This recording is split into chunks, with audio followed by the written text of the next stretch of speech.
Bab 501. Setelah Su Xiao pergi, Ye Yu muncul di tempat yang sama. Melihat Ye Feng, ia bertanya, "Kepala keluarga, anak laki-laki mana yang kau sukai?" Ye Yu tentu saja tidak akan merasa tidak puas dengan tindakan Ye Feng, tetapi itu tidak berarti Ye Yu tidak akan merasa tidak puas dengan Su Xiao. Lagi pula, menurutnya, Su Xiao hanyalah anak laki-laki berbulu, jadi ia tidak bisa dianggap sebagai Ye Feng. Mendengar kata-kata Ye Yu, Ye Feng sedikit mengernyit dan langsung berkata, "Aku tidak bisa mengatakannya lagi." Su Xiao adalah dermawan keluarga Ye. Setelah Ye Feng selesai berbicara, melihat ekspresi Ye Yu yang tidak senang, ia segera mengeluarkan kitab suci tahunan Hua, meletakkannya di atas meja, dan berkata, "Lihat, ini yang diberikan Su Xiao kepadaku." Melihat reaksi Ye Feng, Ye Yu bergumam sedikit kesal, "Mari kita lihat bagaimana dia bisa mendapatkan kehormatan seperti itu." Dalam hal status, kekuatan, dan kekuasaan keluarga Ye, menjadi dermawan keluarga Ye bukanlah hal yang mudah. Lagi pula, ini bukan saatnya angin dan hujan berkabut, jadi tidak ada yang namanya dermawan.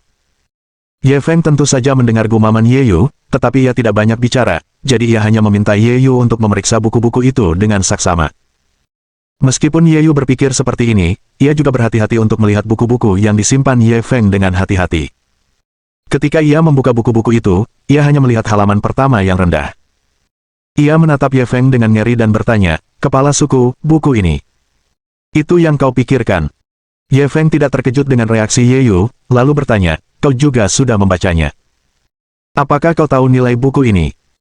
Mendengar kata-kata Ye Feng, raut wajah Ye Yu tiba-tiba menjadi sedikit malu dan berkata, "Kepala suku, aku." Tanpa menunggu Ye Yu selesai berbicara, Ye Feng langsung menyela kata-katanya dan berkata, "Tak perlu dikatakan lagi, bakatmu sudah dikenal. Kakek akan membawamu untuk melihatnya. Itu wajar." Ye Feng ragu sejenak, lalu melanjutkan, "Kalau begitu, kau seharusnya tahu betapa berharganya buku ini, kan? Dan Su Xiao memberikannya kepadaku secara cuma-cuma." Ye Feng tidak terkejut Ye Yu tahu tentang buku ini.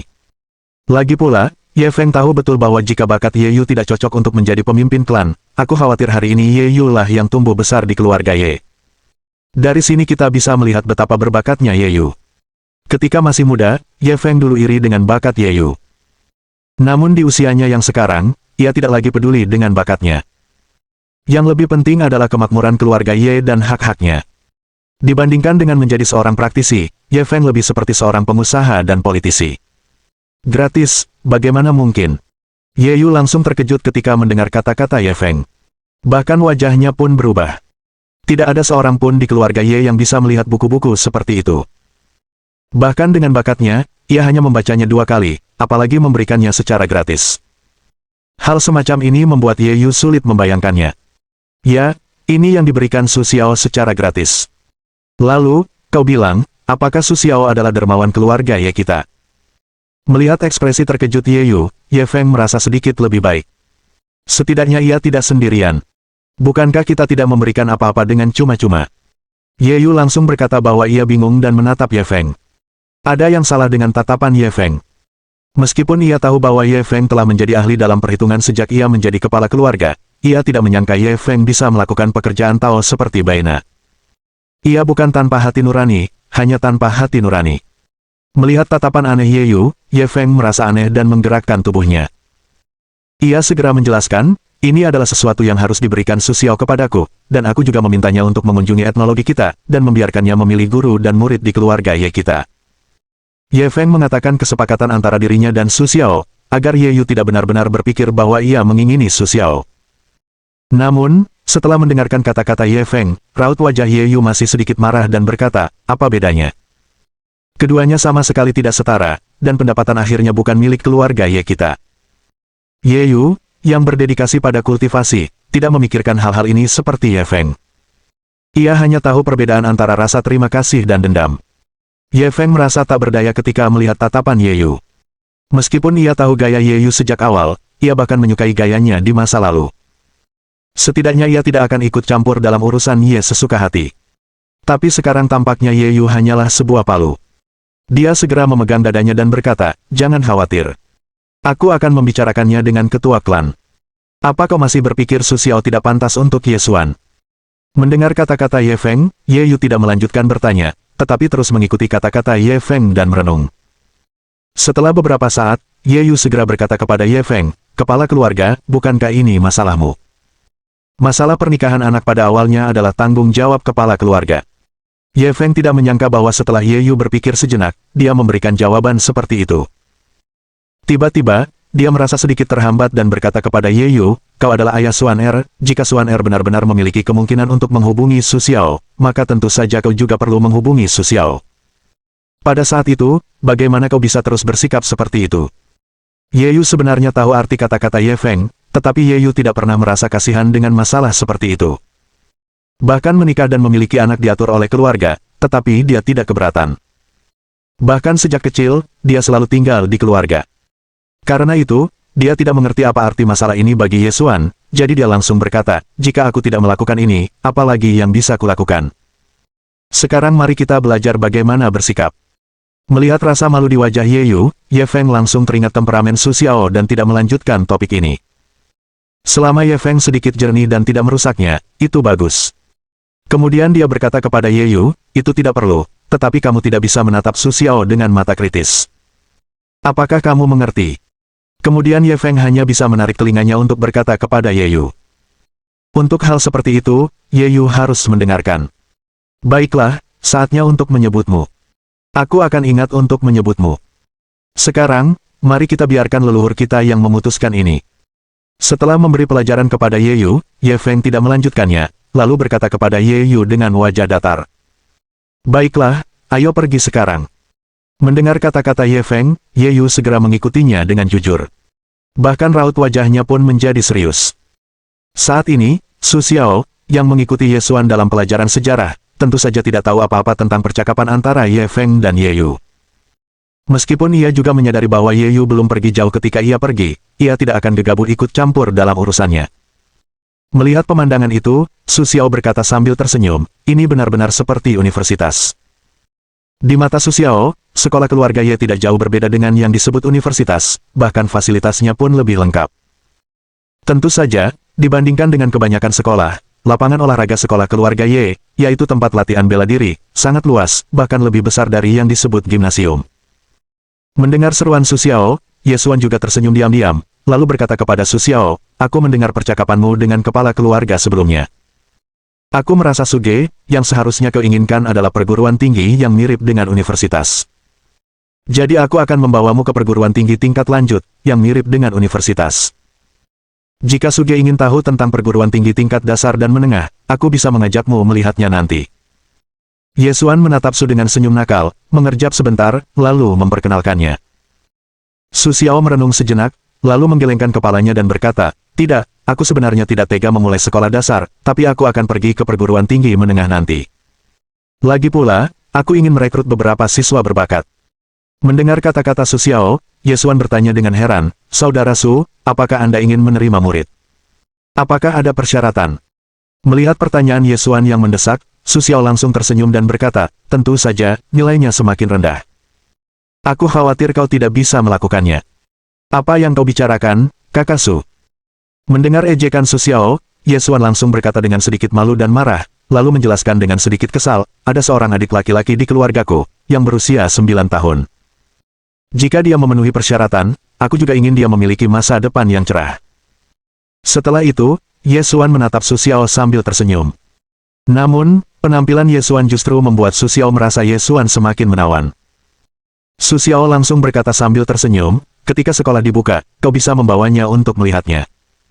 Jika cocok, aku juga akan mempertimbangkannya. Itu tidak cukup untuk kemampuanku. Aku khawatir orang biasa tidak akan bisa berlatih. Lagi pula, ada beberapa hal yang tidak bisa dia jamin sepenuhnya. Ye Xuan sangat puas dengan kata-kata Su Xiao, dan langsung berkata dengan gembira, baiklah, kalau begitu aku akan membawa adikku ke sini, dan aku juga bisa ikut mendengarkan. Suge pasti tidak akan membenciku. Ye Xuan menatap Su Xiao dengan sedikit khawatir. Ia khawatir Su Xiao akan merasa tidak puas dengan kata-katanya. Lagi pula, tidak semua orang ingin orang lain mendengarkan ceramahnya. Wah, aku senang kau ada di sini, kata Su dengan senyum tulus, tidak menentang kata-kata Ye Xuan. Bab 502. Mendengar kata-kata Su Xiao, Ye Xuan tersenyum malu. Ia berpura-pura tenang dan menceritakan tentang tempat belajar keluarga Ye kepada Su Xiao. Kakak Su, ini adalah tempat di mana kita sering berinteraksi dengan seni bela diri. Fasilitas di tempat ini telah diteliti oleh keluarga Ye selama hampir 1000 tahun, yang dapat menjamin sepenuhnya bahwa peralatan ini memainkan peran yang sangat istimewa dalam mengembangkan seni bela diri.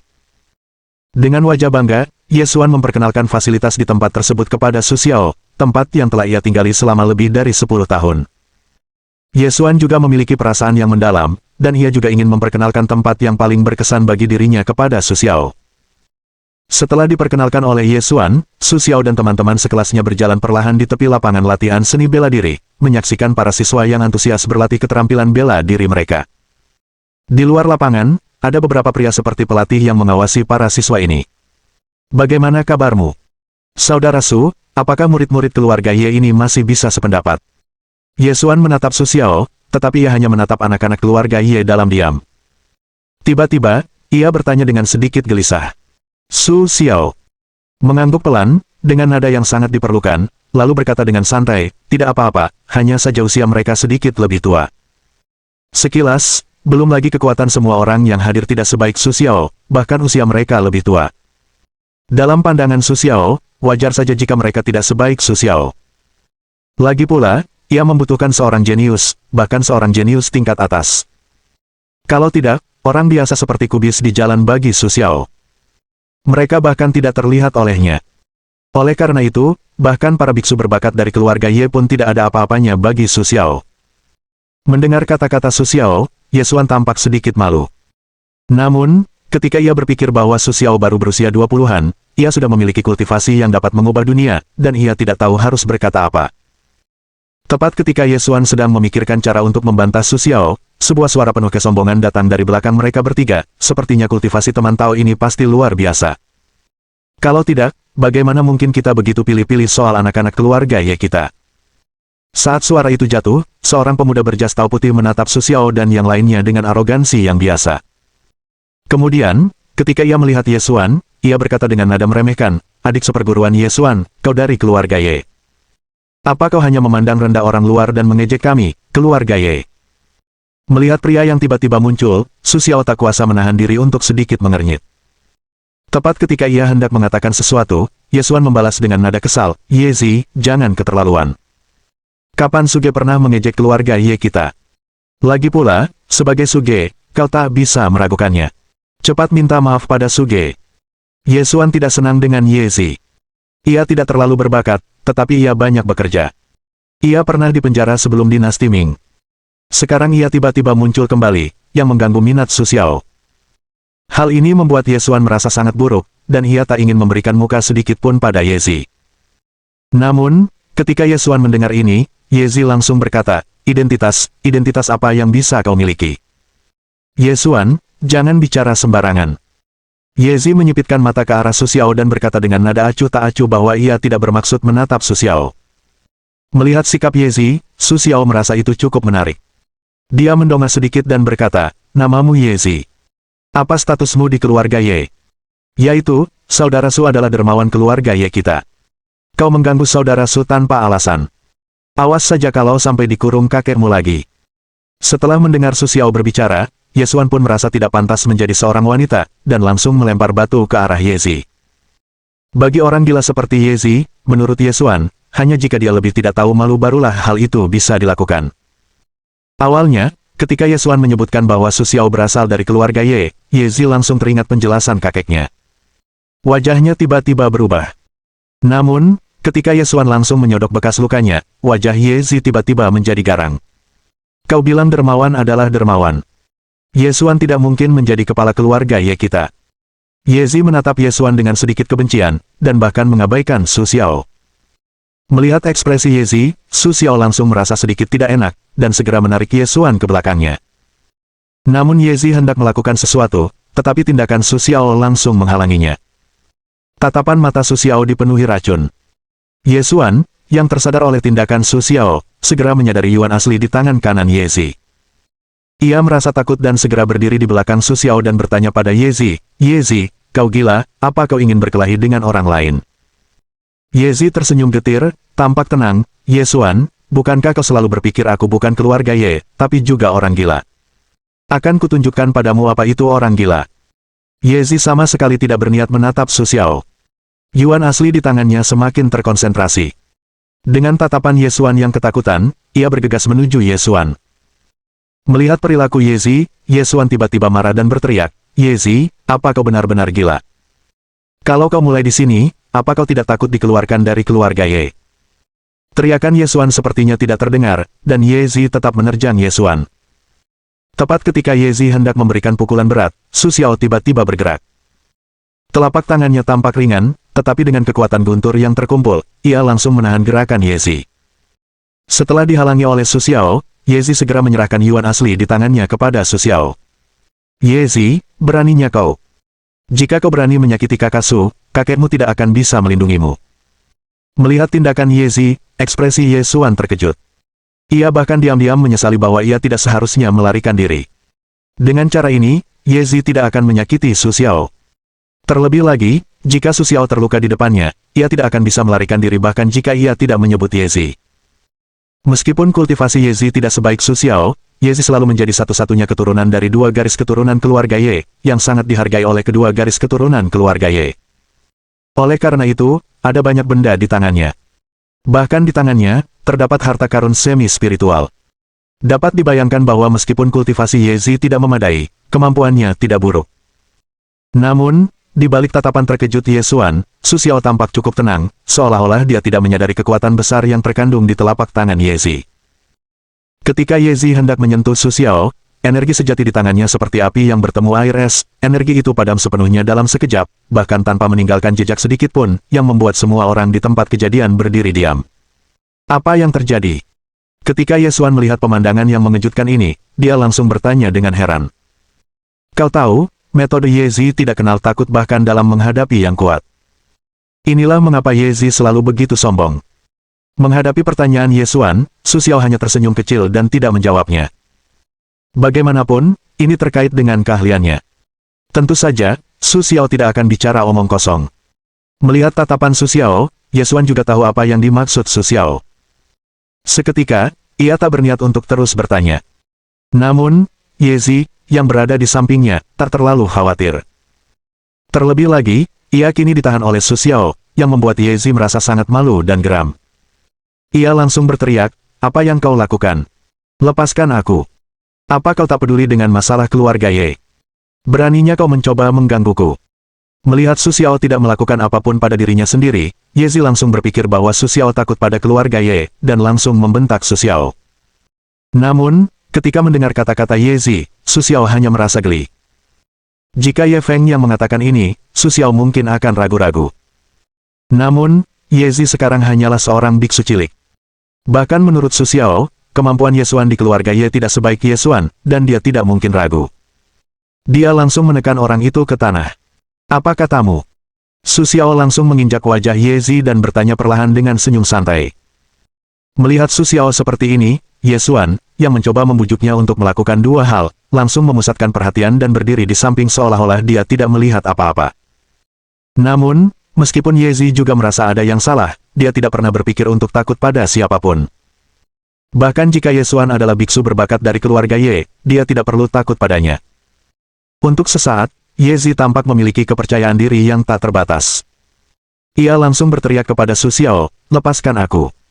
Kau ingin aku mencoba melihat apakah kau bisa keluar dari keluarga Ye hidup-hidup." Mendengar kata-kata heroik Ye Zi, Ye Xuan langsung mengerutkan kening, lalu berkata, "Ye Zi, kau harus kuat. Bahkan jika kau mati di sini hari ini, tak seorang pun di keluarga Ye akan membelamu." Di dunia kultivasi saat ini, cara pertama untuk mencapai kultivasi yang lebih tinggi adalah dengan mengolah pikiran. Jika Su Xiao memberikan hadiah sebesar itu kepada keluarga Ye, apalagi yang akan dilakukan keluarga Ye kepada Su Xiao? Tidak peduli apa yang orang lain pikirkan tentang keluarga Ye, bahkan keluarga Ye pun tidak akan bisa hidup dengan baik. Bahkan ini akan menjadi malapetaka yang tak tertahankan bagi keturunan keluarga Ye. Dan Su Xiao tentu saja mengetahui kebenaran ini. Su Xiao segera tersenyum lebih percaya diri, menatap Ye Zi dengan santai. Bab 503. Di bawah keraguan Ye Zi, Su Xiao langsung menginjak ladang ramuan Ye Zi dengan kekuatan kecil di ujung kakinya, bagaikan pisau tajam, menembus ladang ramuan Ye Zi dalam sekejap. "Ah, apa yang kau lakukan?" Diliputi rasa sakit yang tiba-tiba, Ye Zi membuka mata merahnya dan menatap Su Xiao seolah-olah ia akan memakan orang. Namun, Ketika ia merasa aura di tubuhnya perlahan memudar, raut wajah Ye Zi tiba-tiba menjadi bingung dan berteriak. Keluarga Ye adalah keluarga sejati. Satu-satunya orang yang dapat dikenali oleh keluarga Ye adalah mereka yang berprestasi dan dapat berlatih. Sekarang, Ye Zi bukanlah apa-apa di keluarga Ye tanpa prestasi. Su Xiao tidak mau memperdulikan teriakan Ye Zi. Merasakan situasi Ye Zi saat ini, Su Xiao melirik bibirnya dan berkata, "Ini murah untukmu." Ye Xuan lega melihat Su Xiao tidak membunuh Ye Zi secara langsung. Kemudian ia memberi isyarat kepada para pelayan di dekatnya dan berkata, "Bawa Ye Zi." Setelah itu, Ye Xuan menghampiri Su Xiao dan berkata dengan sedikit bersemangat, "Kemana kakak Su berencana pergi selanjutnya?" "Kau mau ke perpustakaan? Buku-buku di sana cukup banyak." Ye Xuan hanya ingin mengalihkan perhatian Su Xiao sekarang, dan tidak ingin Su Xiao terus memperhatikan hal-hal buruk ini. Ia segera berencana membawa Su Xiao ke perpustakaan. Mengenai rencana Ye Xuan, Su Xiao mengangguk, lalu berkata kepada Ye Xuan, "Baiklah, pergi dan lihat." Setelah mendengar kata-kata Su Xiao, Ye Xuan membawa Su Xiao ke perpustakaan. Ye Zi yang terduduk di lantai, setelah Ye Xuan dan Su Xiao pergi, bergegas pergi. Setelah Ye Xuan dan Su Xiao berkeliling di seluruh akademi, hari sudah hampir malam. Setelah mendapatkan informasi dari kepala sekolah, Ye Xuan mengundang Su Xiao dan berkata, "Kakak Su, sudah malam. Ayo kita makan malam di ruang makan." Ye Xuan tak kuasa menahan diri untuk bergumam tentang kabar dari kepala keluarga Ye Feng bahwa jika ia tidak mengadakan perjamuan khusus untuk bertemu Su Xiao, ia bahkan tak tahu bagaimana menyiapkan hidangan lezat yang langka. Ia bahkan meminta Su Xiao untuk pergi ke ruang makan, yang membuatnya merasa agak malu saat berbicara. Untungnya, Su Xiao tidak peduli di mana tempat makannya. Setelah mendengar ajakan Ye Xuan, ia mengangguk dan berkata dengan santai, "Baiklah, ayo kita pergi dan melihat-lihat." Setelah mendengar kata-kata Su Xiao, Ye Xuan langsung menghela napas lega dan segera menyambut Su Xiao di ruang makan. Di ruang makan, Ye Feng masih ingat untuk menyiapkan hidangan lezat untuk Su Xiao, agar Su Xiao dapat bersenang-senang. Setelah memasuki ruang makan, Su Xiao tampak sedikit terkejut. Melihat hidangan di hadapan para siswa, ia bertanya dengan sedikit tertarik, "Apa yang kalian makan adalah makanan yang mengandung aura?" Mendengar pertanyaan Su Xiao, Ye Xuan langsung mengangguk dan berkata kepada Su Xiao dengan wajah tenang, "Ya, ketika para siswa ini masih dalam tahap membangun fondasi, mereka secara alami memakan makanan yang mengandung aura. Hanya ketika kultivasi mereka telah mencapai tingkat tertentu dan mereka dapat menembus lembah tanpa makan, mereka tidak memiliki persyaratan khusus." Bagi Ye Xuan, yang tumbuh besar dengan memakan makanan yang mengandung aura, makanan di dunia etnologi memiliki rasa yang sama. Dari kecil hingga besar, tidak ada perubahan sama sekali. Jika bukan karena keuntungan aura, Ye Xuan tidak akan mau membawa Su Xiao makan di sini. Melihat wajah alami Ye Xuan, Su Xiao menggelengkan kepalanya sedikit dan berkata dengan sedikit terkejut, sepertinya tidak mudah untuk memulai sebuah perguruan tinggi. Dengan penglihatan Su Xiao, kita secara alami dapat melihat bahwa makanan ini telah dimasak dengan hati-hati, dan aura yang terkandung di dalamnya tidak berubah sama sekali. Meskipun rasanya agak kurang enak, aura yang terkandung di dalamnya juga paling mudah diserap oleh para siswa. Terlebih lagi, koki yang memasak makanan ini setidaknya adalah seorang yang kuat di dunia keduniawian. Saya pikir itu hanya karena keluarga Ye, demi para murid ini, ada apa dengan diam-diam? Berapa banyak yang telah diberikan Ye Xuan? Ye Xuan bingung ketika dia mendengar seruan Su Xiao. Baginya sekarang, dia sama sekali tidak tahu apa arti semua ini. Lagi pula, kakek nenek mereka, orang tua mereka, dan mereka sendiri semua datang ke sini dengan cara ini, dan tentu saja tidak ada perbedaan sama sekali. Melihat kebingungan Ye Xuan, Su Xiao tidak menjelaskannya terlalu banyak, dan kemudian bertanya, "Apakah kamu membutuhkan semua ramuan untuk kultivasi harianmu dari sekolah?" Mengenai pertanyaan Su Xiao, Ye Xuan secara alami mengatakan semua yang dia ketahui, sehingga Su Xiao dapat memiliki pemahaman yang lebih komprehensif. Tentu saja, pil tidak boleh diminum saat kita berlatih, dan hanya boleh diminum saat kita sangat lelah atau mengalami masalah. Untuk cairan spiritus, kita perlu merendamnya setiap hari sejak kita berusia 3 tahun. Kita tahu bahwa ketika kita berusia 10 atau 8 tahun, jika kita memiliki konstitusi khusus, kita harus merendamnya sepanjang waktu. Terlebih lagi, itu adalah rasa. Sulit untuk mengatakannya. Tidak tahan memikirkan masa lalu, Michelle Ye mengeluh tentang senyumnya. Bagi seorang gadis muda, aroma obat herbal meresap ke seluruh tubuhnya setiap hari. Itu adalah siksaan, terutama ketika dia bergaul dengan orang-orang di luar. Perasaan itu bahkan lebih sulit untuk dijelaskan. Oleh karena itu, setelah dia berusia 18 tahun, Ye Xuan tidak pernah menyentuh obat-obatan herbal itu. Itu hanya rasa sakitnya.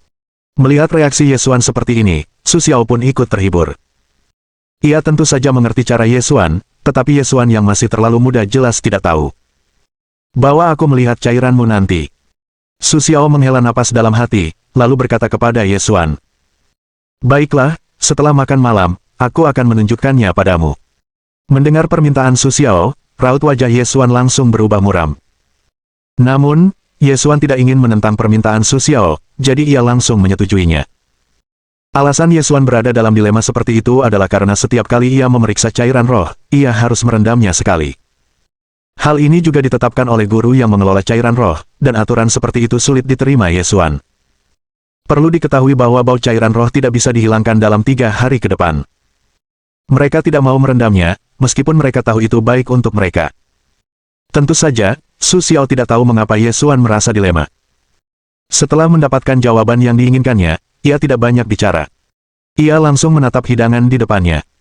Melihat hidangan-hidangan itu, Su Xiao langsung teringat buku yang sering dibacanya. Salah satu buku yang sering dibacanya adalah Ling Yaoshan. Hidangan yang dibuat dengan lingki dan lingyao memiliki lingki yang sangat kuat dan mudah diserap, serta rasanya sangat lezat. Hidangan di depannya mirip dengan Ling Yaoshan, tetapi tampaknya kurang sedap dipandang dan kurang indah, tetapi pasti memiliki aura yang kuat. Su Xiao diam-diam mengevaluasi hidangan di depannya, tetapi ia tidak terlalu memikirkan hal lain. Melihat Su Xiao terdiam, Yesuan langsung berpikir bahwa hidangan di ruang makan mereka sudah tidak layak lagi. Yesuan sedikit lega melihat Su Xiao mulai mencicipi makanannya. Ia takut Su Xiao akan merasa jijik dengan makanan di sini. Awalnya, ia sangat jijik dengan makanan itu. Meskipun ia tahu bahwa makanan itu baik untuk kultivasinya sendiri setelah memakannya, ia tidak berani memuji rasanya. Ketika Su Xiao menyantap makanan di mulutnya, Su Xiao terdiam sejenak. Ia juga mengerti mengapa Yesuan bereaksi seperti itu. Rasanya sungguh tidak bisa dipuji. Bahkan Su Xiao, yang berdedikasi pada kultivasi, tidak ingin menggigitnya lagi. Wajar saja ia tidak bisa memuji. Melihat para siswa di dekatnya mencicipi makanan tanpa terkecuali, ia terkejut dan bertanya, Suan Er, bagaimana kau bisa makan selama lebih dari 10 tahun sebelumnya? Bisakah kau memakannya terus-menerus? Bahkan dengan pikiran dan bakat Su Xiao, aku tidak yakin bisa memakannya terus-menerus. Aku bisa membayangkan bagaimana rasanya. Mendengar kata-kata Su Xiao, Yesuan merenung sejenak, lalu berkata dengan sedikit keraguan, mungkin itu karena apa yang kumakan. Setelah itu, Yesuan melanjutkan menjelaskan kepada Su Xiao, ada aturan di keluarga Ye, yaitu, semua anak keluarga Ye tidak boleh makan makanan tanpa aura sebelum mereka berusia 18 tahun, dan makanan dengan aura hanya disediakan oleh kantin, jadi mereka selalu memakannya, tetapi mereka tidak merasa bersalah, tetapi sampai mereka makan makanan di luar setelah itu, aku tidak bisa menahan diri untuk makan makanan ini. Setelah Yesuan selesai, dia tidak bisa menahan perasaan bahwa ini hanyalah konspirasi dari kepala keluarga dan keluarganya. Tanpa perbandingan, dia tidak akan tahu betapa buruknya makanan di ruang makan. Mendengar kata-kata Yesuan, Su Xiao berpikir sejenak, dan harus mengakui bahwa kata-kata Yesuan memang masuk akal, tetapi melihat makanan di depannya, Su Xiao benar-benar tidak memiliki keberanian untuk terus makan. Awalnya, saya pikir piring pendulum itu sudah cukup buruk, tetapi setelah mencobanya, saya menyadari bahwa piring pendulum itu sangat enak, setidaknya saya bisa melihat seperti apa bentuknya, dan rasanya sungguh tak terlukiskan. Memikirkan hal ini, Su Xiao tak kuasa menahan diri untuk memikirkan bagaimana cara menghadapi hidangan berikutnya. Ia tidak bisa meninggalkan semuanya. Bab 504. Su Xiao langsung menatap Yesuan dengan ragu dan bertanya, kalau begitu, kenapa kau tidak memasaknya sendiri? Atau pergi keluar dan panggil koki untuk kembali. Seburuk apapun rasanya tidak akan lebih buruk dari ini. Menghadapi pertanyaan Su Xiao, Yesuan terdiam sejenak. Ia juga ragu. Kenapa ia tidak terpikirkan sebelumnya? Itu karena koki di luar sama sekali tidak bisa memasak hidangan spiritual ini, dan aku sudah belajar memasak secara khusus, dan aku adalah koki tingkat teknisi, tapi rasanya benar-benar di luar kendaliku. Tepat saat Yesuan sedang memikirkan cara menjawab pertanyaan Su Xiao, tiba-tiba terdengar suara kasar. Su tersenyum dan mendongak. Ia adalah koki yang sibuk di dapur. Ia menatap dirinya sendiri dengan ramah. Ketika melihat Su Xiao mendongak, koki itu juga tersenyum ramah. Paman Koki, kenapa kau di sini? Yesuan menatap tamu itu dengan penuh semangat dan memanggilnya dengan penuh semangat. Kemudian ia menjawab dan memanggilnya dengan hormat, Paman Ketujuh. Haha, aku masih suka kau memanggilku Paman Koki. Melihat penampilan Yesuan, Yei berkata dengan senyum bahagia, aku datang untuk melihat apakah makanan ini enak untukmu. Setelah itu, Ye Yi mengulurkan tangan kepada Su Xiao dan berkata, "Namaku Ye Yi, 7 tetua keluarga Ye dan juru masak di ruang makan. Bagaimana menurutmu tentang makanan ini?" Ye Yi berkata dengan nada mengejek. Tanpa menunggu Su Xiao berbicara, Ye Xuan langsung memanggil, "Paman Koki, bagaimana rasanya?" "Kau tidak tahu. Setelah bertahun-tahun, seleramu tidak pernah berubah. Kau..." Mendengar keluhan Ye Xuan, Ye Yi pun berkata dengan senyum tak berdaya, "Jika ada rasa, kau tidak akan melewatkannya seperti ini." Setelah Ye Xuan mengucapkan kata-kata ini, Ye Yi tidak membahas topik sebelumnya. Sebaliknya, ia berkata dengan senyum serius kepada Su Xiao, "Tetua Taisang, mereka telah melewati jalan. Sekarang mereka sedang mempelajari kitab suci Tao, dan Sang Patriark sedang menemani mereka ke sana. Jika ada tempat yang keramahannya kurang baik, sampaikan saja." Petik 2. Melihat penampilan Ye Yi, Su Xiao berkata dengan senyum acuh tak acuh, "Berguna itu baik, dan tidak ada tempat untuk keramahan yang buruk. Aku telah belajar banyak hal bermanfaat, yang sangat bermanfaat bagiku." Awalnya, melihat penampilan Ye Yi yang ceria, Su Xiao mengira Ye Yi ceroboh, tetapi ia tidak menyangka Ye Yi memiliki pemikiran secerdas itu. Mendengar kata-kata Su Xiao, Ye Yi tak kuasa menahan senyum bahagia, lalu berkata kepada Su Xiao, "Jika ini berguna, keluarga Ye kami akan berutang banyak padamu." Setelah Ye Yi selesai, ia merenung sejenak, lalu mengeluarkan sebuah buku dari tangannya, menyerahkannya kepada Su Xiao, dan berkata, "Kudengar kau akan mendirikan sekolah, jadi kau juga membutuhkan makanan obat. Buku ini sudah lama kubeli, yang mencatat lebih dari 10 jenis makanan spiritual yang belum sempurna. Sayangnya, aku tidak punya cara untuk memperbaikinya, dan sekarang sudah jadi. Produk setengah jadi seperti ini mengandung sebagian pengalamanku dalam membuat makanan obat, yang seharusnya bisa bermanfaat untukmu." Mendengar kata Ye Yi, Su Xiao langsung berdiri, menerimanya dengan kedua tangan, dan berkata dengan penuh terima kasih kepada Ye Yi, "Terima kasih."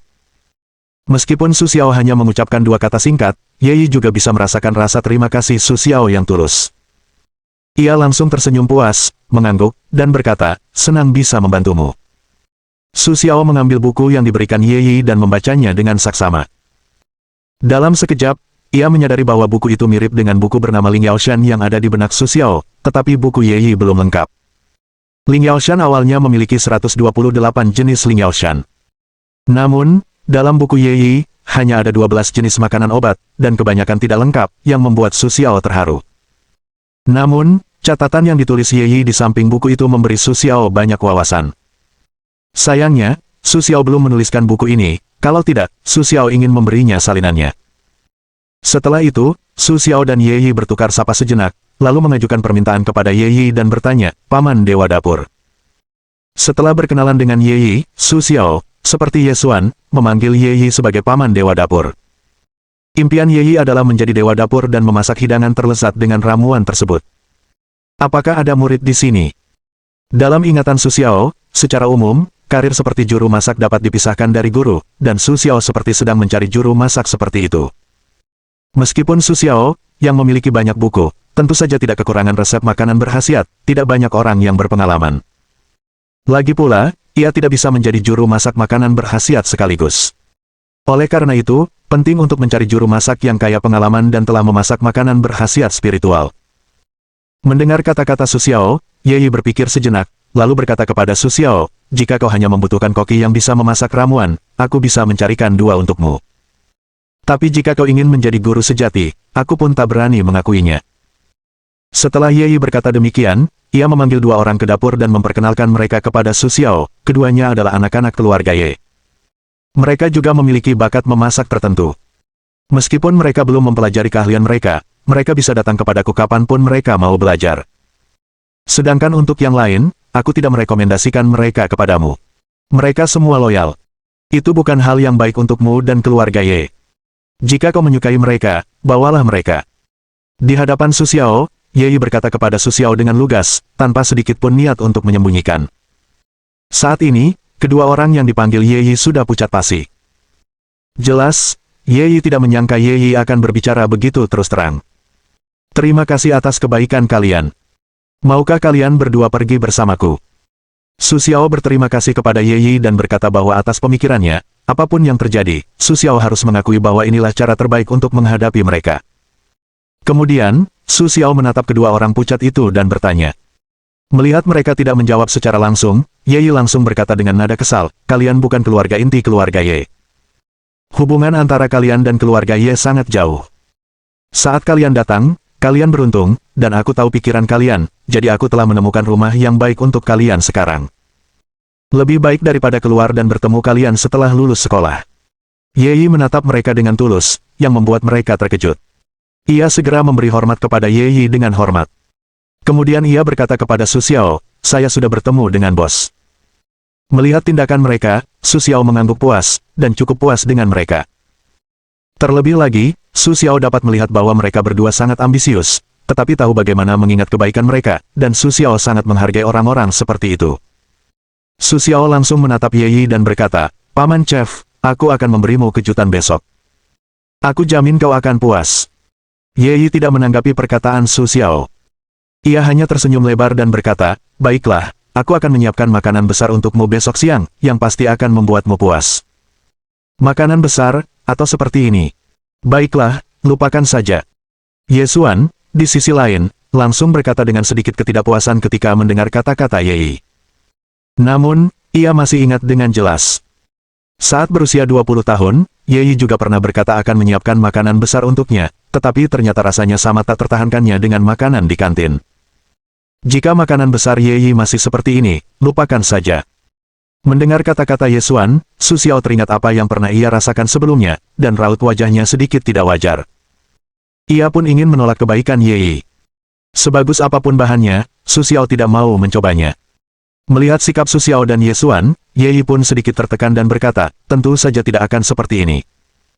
Lezat jika dibuat dengan bahan biasa, tapi tidak ada efek auranya. Mendengar kata-kata Ye Yi, Su Xiao segera menghela napas lega, lalu berkata, baiklah. Enak. Melihat sikap Su Xiao, Ye Yi pun merasa sedikit tertekan. Kemudian ia berpikir dalam hati bahwa ia harus membuat makanan yang sempurna besok, yang akan mengejutkan mereka semua. Ye Yi pun langsung berkata kepada Su Xiao, Bos Su, pinjam aku dulu, dan ajari mereka cara membuat makanan yang sempurna. Mendengar kata-kata Ye Yi, Su Xiao tentu saja tidak punya alasan untuk menolak, dan langsung menyuruh mereka mengikuti Ye Yi. Setelah Su Xiao dan Ye Xuan selesai makan, mereka pergi ke apotek untuk mencoba obat yang disebut-sebut itu. Mendengar permintaan Su Xiao, wajah Ye Xuan tampak jauh lebih buruk. Su Xiao menatap Ye Xuan dengan rasa ingin tahu dan bertanya, ada apa? Tiba-tiba, kau terlihat seperti ini. Ye Xuan menatap Su dengan senyum sedih, lalu berkata, Kakak Su, kau tidak tahu bahwa ada aturan di apotek bahwa setiap orang yang masuk harus mandi, jika tidak, mereka tidak diizinkan keluar. Setelah itu, Ye Xuan memikirkan rasanya lagi, dan langsung merasa sedikit muram dan tak berdaya. Apakah seburuk itu? Aku akan melihatnya. Setelah mendengar kata-kata Ye Xuan, Su Xiao cukup tertarik pada obat yang disebut-sebut di mulut Ye Xuan, dan ingin tahu apa yang terjadi, yang dapat membuat wajah Ye Xuan berubah. Bab 505. Melihat ketidaksetujuan Su Xiao, Ye Xuan tak kuasa menahan diri untuk tidak melirik bibirnya dan bergumam pelan, pokoknya, kau akan menyesal. Setelah itu, Ye Xuan tersenyum pada Su Xiao dengan tatapan seperti sedang menonton drama yang bagus. Sue, ikut aku. Melihat tatapan licik Ye Xuan yang seperti rubah, Su Xiao langsung mengangguk sambil tersenyum dan berkata dengan santai, baiklah, ayo pergi. Ajak aku melihatnya. Setelah mendapat persetujuan Su Xiao, Ye Xuan segera membawa Su Xiao ke apotek, berniat untuk membiarkan Su Xiao melihatnya. Mereka datang ke sini sebagai apotek terkenal. Obat yang digunakan untuk berendam ini sangat mujarab bagi para praktisi. Bahkan beberapa keluarga, setelah mengetahui obat keluarga Ye, diam-diam mencurinya. Namun, betapapun gigih dan kuatnya orang-orang, mereka tak luput dari bahaya besar yang dibawa oleh obat tersebut. Bahkan jika mereka mencuri obatnya, efeknya tidak sejelas efek keluarga Ye. Kau tahu, Ye Xuan dan istrinya telah berendam sejak kecil. Dapat dikatakan bahwa ketika mereka meninggalkan ibu mereka, mereka menggunakan obat semacam ini setiap hari. Bahkan bagi mereka, itu menjadi bagian dari hidup mereka. Namun, meskipun begitu, setelah mengetahui hal-hal harum lainnya, pasti akan ada sedikit resistensi terhadap obat ini. Anda dapat membayangkan betapa dinginnya obat ini. Ye Xuan juga ingin melihat apakah Su Xiao dapat mempertahankan penampilan yang tenang ketika menghadapi obat ini. Su Xiao secara alami tahu pemikiran hati-hati Ye Xuan sekilas, tetapi dia tidak banyak bicara. Dia hanya mengikuti Ye Xuan dan berencana untuk melihat apa yang disebut obat. Ketika mereka keluar dari ruang makan, hari sudah gelap. Langit seperti tinta, dihiasi dengan beberapa bintang yang tidak mencolok. Pada saat ini, bulan bahkan tidak muncul. Sepanjang jalan, Su Xiao dan yang lainnya tidak tinggal terlalu lama, jadi mereka langsung bergegas ke apotek.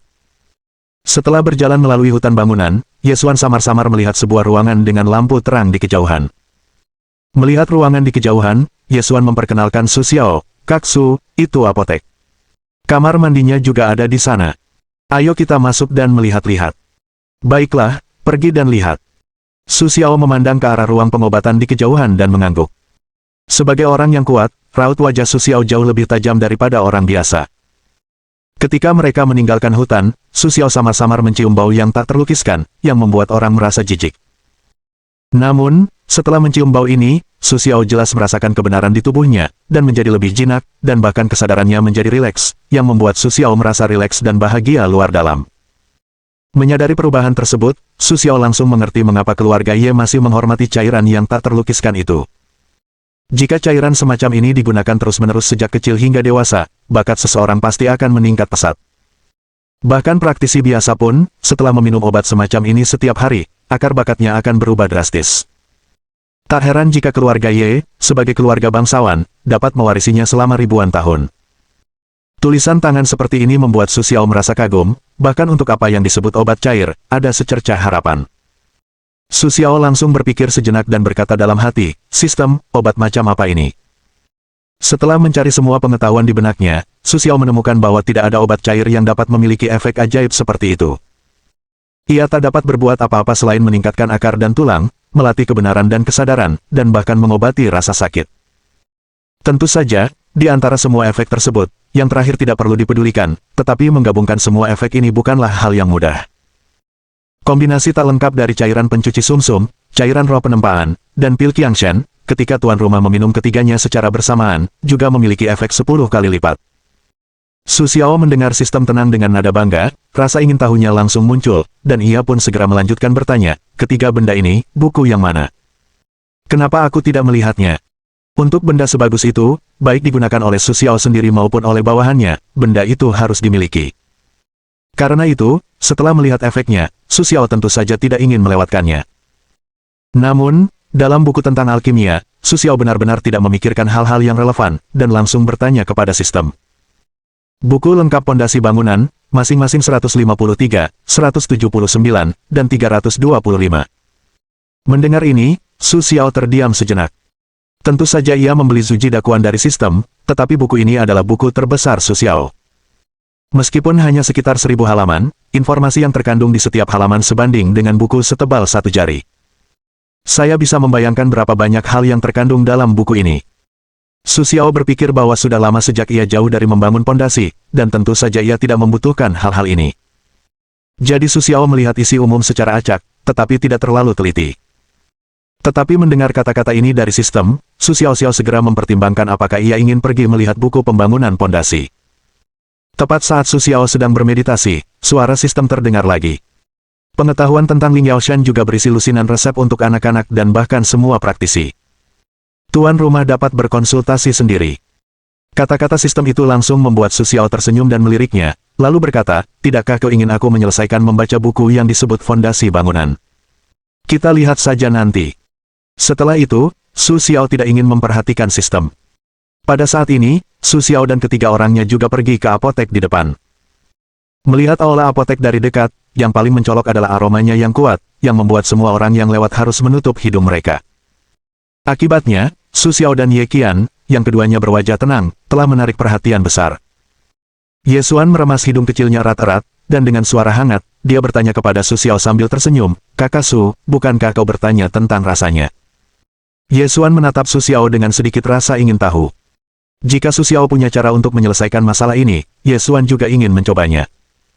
Mendengar percakapan Ye Xuan, Su Xiao tersenyum dan berkata, "Kamu bisa mematikan indera penciumanmu. Kalau begitu, kamu tidak bisa mencium." Su Xiao tersenyum acuh tak acuh. Namun, Ye Xuan, yang mendengar kata-kata Su Xiao, hanya ingin menatapnya. Jika dia bisa mematikan indera penciumannya, dia harus menanggung akibatnya.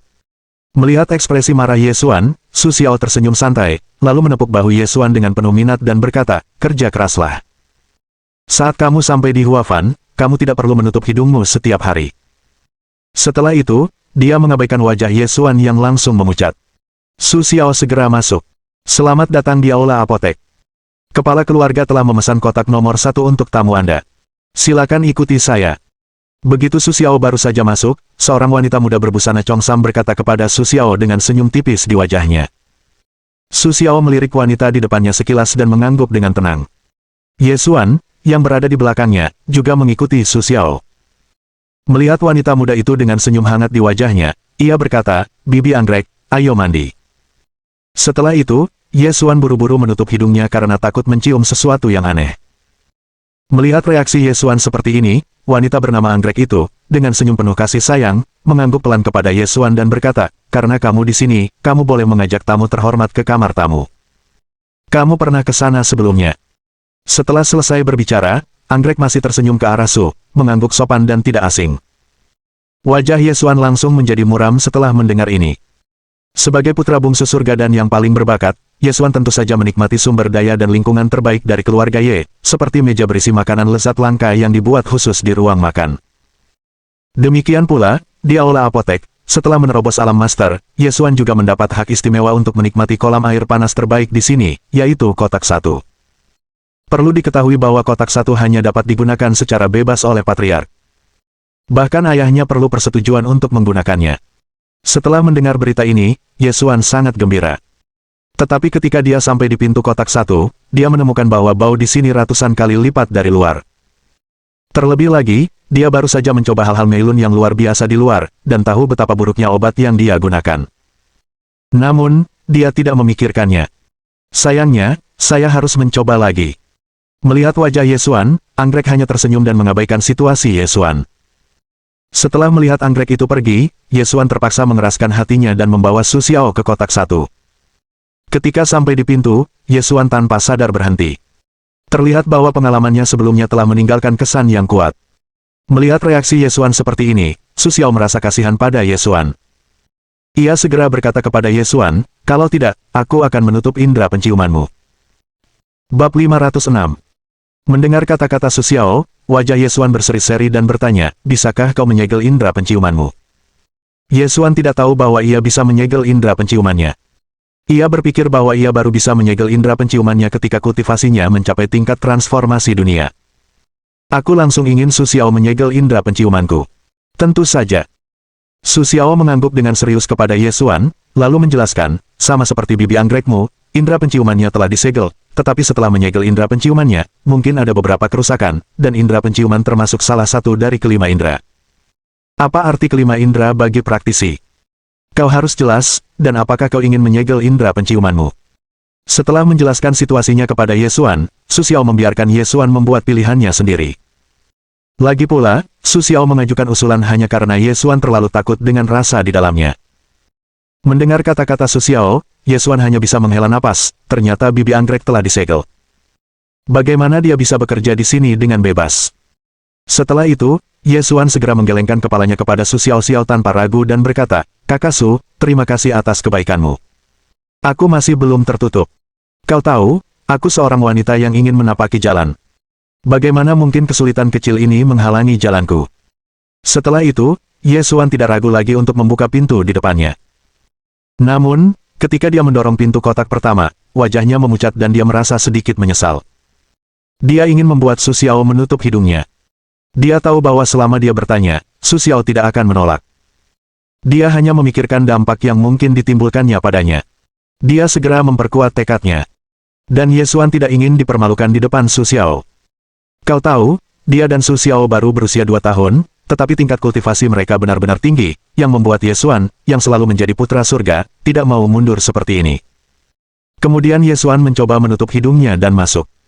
Melihat desakan Ye Xuan, Su Xiao tak kuasa menahan diri untuk tidak mengagumi tatapan mata Ye Xuan. Ye Xuan yang seperti ini membuatnya merasa kasihan, tetapi Su Xiao tahu bahwa dengan harga diri Ye Xuan, yang diinginkannya bukanlah menjadi bawahannya, melainkan berjalan berdampingan dengannya. Kemudian Su Xiao berkata kepada Ye Xuan, "Cobalah memasang masker aura di ujung hidungmu. Meskipun tidak bisa menyegel rasa, itu juga bisa mengurangi rasa." Mendengar kata-kata Su Xiao, raut wajah Ye Xuan terkejut. Ia berkata kepada Su Xiao dengan penuh rasa terima kasih, saudara Su. Mengapa aku tidak memikirkan cara sebaik ini? Setelah itu, Ye Xuan mencoba memasang masker aura di ujung hidungnya sesuai instruksi Su Xiao, sehingga dia tidak lagi keracunan oleh bau ini. Namun, Ye Xuan melihat Su Xiao mengatakannya dengan sangat jelas, dan bahkan memberikannya kepadanya. Ketika Ye Xuan melakukannya sendiri, ia menyadari betapa sulitnya. Jika ingin memasang masker aura di ujung hidung, ia harus mengendalikan aura dengan sangat bebas, bahkan mengendalikan aura di dalam tubuh. Jika tidak, masker aura akan menyerap aura di dalam tubuh, jadi apa yang harus dilakukan selanjutnya? Setelah Ye Xuan mencobanya dan menyadari bahwa tidak ada cara untuk membuatnya, ia segera berkata kepada Su Xiao, "Kakak Su, pergilah ke bar dulu. Aku akan ke sini setelah selesai." Setelah itu, Ye Xuan terus menekan masker aura di ujung hidungnya. Melihat Ye Xuan seperti ini, Su Xiao tak kuasa menahan diri untuk menggelengkan kepalanya dan berkata, "Kamu bisa merendamnya lagi, dan di dalam air, auramu seharusnya pulih lebih cepat." Setelah mendengar kata-kata Su Xiao, Ye Xuan tentu saja tidak akan keberatan, dan segera mengikuti Su Xiao ke sumber air panas. Meskipun disebut kotak, sebenarnya, area di sini seukuran kotak. Di dalamnya terdapat semua jenis fasilitas, yang luasnya hampir 1000 meter persegi. Su Xiao dan Ye Qian segera berganti menjadi celana pendek dan keluar. Mereka berada di sumber air panas dan berendam selama setengah jam sebelum Ye Xuan keluar. Ketika Su Xiao melihat Ye Xuan, dia tertegun. Meskipun dia selalu tahu bahwa Ye Xuan adalah wanita cantik yang cantik, menurut Su Xiao, Ye Xuan seperti adik perempuannya di sebelah, dan dia tidak punya ide lain. Namun, melihat Ye Xuan keluar dengan bikini putih, Su Xiao merasa sangat haus. Dia bahkan tidak berani pergi menemui Ye Xuan karena takut dia akan melakukan sesuatu yang ceroboh. Ini juga membuat Su Xiao mengeluh tentang latihan sistem. Meskipun fungsi keterampilan ini sangat kuat, itu tidak bisa mendekati wanita. Itu adalah siksaan bagi Su Xiao. Terlebih lagi, semakin sulit baginya untuk menolak kecantikan alami Ye Xuan. Seketika, Su Xiao menoleh dan memejamkan mata, lalu mulai membaca dalam hatinya, sistem mulai membaca keseluruhan pekerjaan pondasi bangunan. Suara Su Xiao merendah, dan pikirannya dipenuhi pesan yang sangat besar, yang membuat Su Xiao sedikit bingung. Menghadapi informasi umum yang begitu banyak, Su Xiao tentu saja tidak berminat untuk memperhatikan postur Ye Xuan yang mempesona. Penampilan Ye Xuan bergantung pada penampilannya yang rapi agar terlihat bersinar di hadapan Su Xiao. Namun, Ye Xuan menyadari bahwa selain menatap matanya di awal, Su Xiao masih sedikit terkejut. Kemudian ia hanya menutup mata dan tidak melihat dirinya sendiri sama sekali. Bagaimana Ye Xuan bisa menerima penemuan seperti itu? Seketika, Ye Xuan melangkah ke sisi Su Xiao dan embusan angin harum segera menggulung tikar di sekitar Su Xiao. Merasakan napas Ye Xuan, napas Su Xiao menjadi sedikit berat, tetapi sebelum dia berpikir terlalu banyak, informasi besar dalam benaknya menenggelamkannya lagi. Melihat penampilan Su Xiao yang tidak tergerak, Ye Xuan langsung merasa sedikit kecewa. Namun, Ye Qian, yang berada di satu sisi, menatap dirinya sendiri dengan mata serakah, sehingga Ye Xuan tidak berani melakukan apapun pada Su Xiao.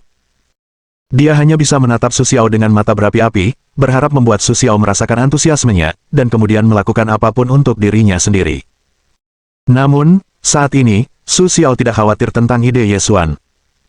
Pada saat ini, Su Xiao baru saja mengamati pekerjaan pondasi bangunan yang lengkap. Dengan kemampuannya yang tidak pernah lupa, Su Xiao mengetahui proses pembangunan pondasi dalam sekejap. Kemudian dikombinasikan dengan proses pengembangan diri, Su Xiao segera mengerti mengapa sistem mengklaim bahwa suasana hatinya tidak cukup. Sekarang ini bukan masalah suasana hati yang tidak cukup. Fondasinya tidak terlalu kokoh. Jika bukan karena perangkat curang sistematis yang membantu kultivasi Su Xiao, saya khawatir fondasi Su Xiao akan tidak stabil. Setelah memikirkan hal ini, Su Xiao langsung menghela napas lega, dan tak kuasa menahan diri untuk bergumam dalam hati dengan sedikit rasa bahagia, terima kasih untuk sistemnya. Untungnya, kau mengingatkanku, kalau tidak, konsekuensinya akan tak tertahankan untuk diingat. Silakan terus mencoba. Suara sistem setenang biasanya, tetapi kali ini, Su Xiao merasa sangat stabil dan tergerak, dan ia tidak setidak sabar sebelumnya. Setelah itu, Su Xiao terus memejamkan mata dan merenung, lalu mulai memikirkan cara untuk menyelesaikan masalahnya saat ini. Meskipun metode yang disediakan oleh sistem sama dengan penggilingan air, itu bukanlah cara yang baik untuk menstabilkan kultivasinya, tetapi membutuhkan waktu terlalu lama. Su Xiao tidak ingin menghabiskan waktu terlalu lama untuk itu. Karena itu, setelah berpikir sejenak, Su Xiao memutuskan untuk memperbaiki suasana hatinya sesegera mungkin, lalu pergi mencari tempat untuk berlatih, meningkatkan pengalamannya, agar kultivasinya dapat lebih stabil. Sebenarnya, menurut Su Xiao, cara terbaik adalah meningkatkan suasana hati melalui pertarungan. Lagi pula, pertarungan ini bukanlah pertarungan biasa, melainkan pertarungan antara hidup dan mati. Namun, ini juga merupakan kesempatan yang langka. Oleh karena itu, Su Xiao harus terus mencari terobosan melalui cara-cara biasa. Tepat setelah Su Xiao memikirkan cara untuk melakukan kultivasi berikutnya, ia perlahan membuka matanya dan menatap Ye Xuan, yang tidak jauh darinya. Ia tersenyum kecil lalu berdiri. Meskipun obat cair di sini sangat bermanfaat bagi para praktisi, obat ini sangat umum bagi orang-orang kuat seperti Su Xiao, bahkan pengaruhnya terhadap Su Xiao pun kecil sekali. Tepat ketika Su Xiao terbangun, Ye Qian juga langsung menatap Su Xiao dengan tatapan penuh pertimbangan. Ayo pergi dulu. Setelah Su Xiao merasa cairan itu tidak berpengaruh padanya, Su Xiao segera berencana untuk pergi dari sini. Begitu pula Ye Xuan, karena masih berguna baginya, tentu saja Su Xiao tidak akan memaksa Ye Xuan pergi bersama mereka. Tunggu aku, Su Go. Tepat ketika Su Xiao hendak pergi dengan tenang, Ye Xuan tiba-tiba membuka matanya. Melihat tindakan Su Xiao dan yang lainnya, ia langsung memanggil. Setelah mengatakan itu lagi, Ye Xuan segera bangkit, lalu masuk untuk berganti pakaian dan keluar dengan cepat. Melihat perilaku Ye Xuan, Su Xiao tentu saja tidak bisa meninggalkan Ye Xuan sendirian di sini, jadi ia segera mengangguk kepada Ye Xuan dan berkata, "Jangan khawatir, aku akan menunggumu di luar." Tak lama kemudian, Ye Xuan mengenakan pakaiannya lagi, keluar, dan berkata kepada Su sambil tersenyum, "Kakak Su, ayo pergi." Melihat Ye Xuan berpakaian seperti ini, Su Xiao tidak banyak bicara, jadi dia membawa Ye Xuan dan pergi. Bab 507. Setelah meninggalkan apotek, Ye Xuan dan Su Xiao segera berjalan keluar dari hutan. Setelah keluar dari hutan, Su Xiao tak kuasa menahan diri untuk tidak mengaktifkan indera penciumannya, yang kemudian ditutup oleh perusahaannya. Namun, ketika ia mengaktifkan indera penciumannya, Su Xiao tiba-tiba menyadari ada bau obat herbal yang sangat kuat di tubuhnya, yang membuat Su Xiao mengerti mengapa Ye Xuan terlihat begitu buruk rupa ketika mendengar kedatangannya ke apotek. "Kakak Su, di depan adalah wisma tamu. Kau bisa beristirahat di sini. Kau bisa datang ke perjamuan besok siang. Ini khusus disiapkan untukmu." Ye Xuan berkata kepada Su Xiao dengan sedikit kegembiraan. Melihat ekspresi Su Xiao, itu juga sedikit kegembiraan. "Baiklah, pasti akan terjadi." Ketika Ye Xuan berbalik, Su Xiao segera mengembalikan ekspresinya seperti biasa, lalu mengangguk dengan tenang kepada Ye Xuan untuk menunjukkan bahwa ia mengerti. Ye Xuan tidak menyadari tatapan Su Xiao yang sedikit salah. Setelah menjelaskan situasinya kepada Su Xiao, Ye Xuan menyapa Su Xiao dengan singkat lalu berbalik. Menunggu sampai Michelle Ye pergi, Sue tertawa dengan sedikit kesal. "Beri aku sedikit saripati." Su Xiao tidak ingin menyimpan napas ini selama 3 hari. Jika demikian, ia tidak tahu apakah ia sanggup menahannya. Mendengar kata-kata Su Xiao, Ye Qian tertegun. Melihat raut wajah Su Xiao yang kesal, ia segera menjelaskan, "Bos, tenang saja, napasmu akan hilang setelah 1 malam." Mendengar kata-kata Ye Yi, Su Xiao menatap Ye Yi dengan ragu, lalu bertanya, "Tapi bagaimana mungkin Suan Er bisa mengatakan bahwa napas ini tidak akan hilang selama 3 hari? Butuh 3 hari bagi napas ini untuk menghilang, yang mustahil bagi Su Xiao untuk bertahan." Ye Yi segera menjelaskan kepada Su Xiao dengan serius, "Bos, saya khawatir Ye Xuan tidak punya cara untuk menghitung kapan napas ini akan menghilang. Lagi pula, menurut kata-katanya, pencapaiannya saat itu belum memadai, jadi pasti tidak ada cara untuk menghitungnya. Jadi, bos, santai saja. Napas ini akan hilang besok pagi." Atas jaminan Ye Yi yang berulang kali, Su Xiao sedikit mempercayai kata-kata Ye Yi. Ia langsung mengangguk pada Ye Yi dan berkata, "Baiklah, tapi sebaiknya kau siapkan sebotol sari bunga untukku." Su Xiao masih belum bisa menjamin napas ini akan hilang keesokan harinya. Tentu saja, ia harus bersiap dengan baik. "Baik, bos, aku akan membawanya." Atas perintah Su Xiao, Ye Yi segera pergi untuk menanganinya tanpa ragu. Setelah Su Xiao mendapatkan sari bunga, ia pun bersantai dan beristirahat. Keesokan paginya, Su Xiao meminta Ye Xuan untuk membawanya ke tempat di mana ia tidak melihat seluruh buku kemarin. Ia juga berencana untuk belajar dari keluarga Ye hari ini, agar ia tahu apa yang harus dilakukan ketika memulai sekolah. Siang harinya, Su Xiao datang ke aula.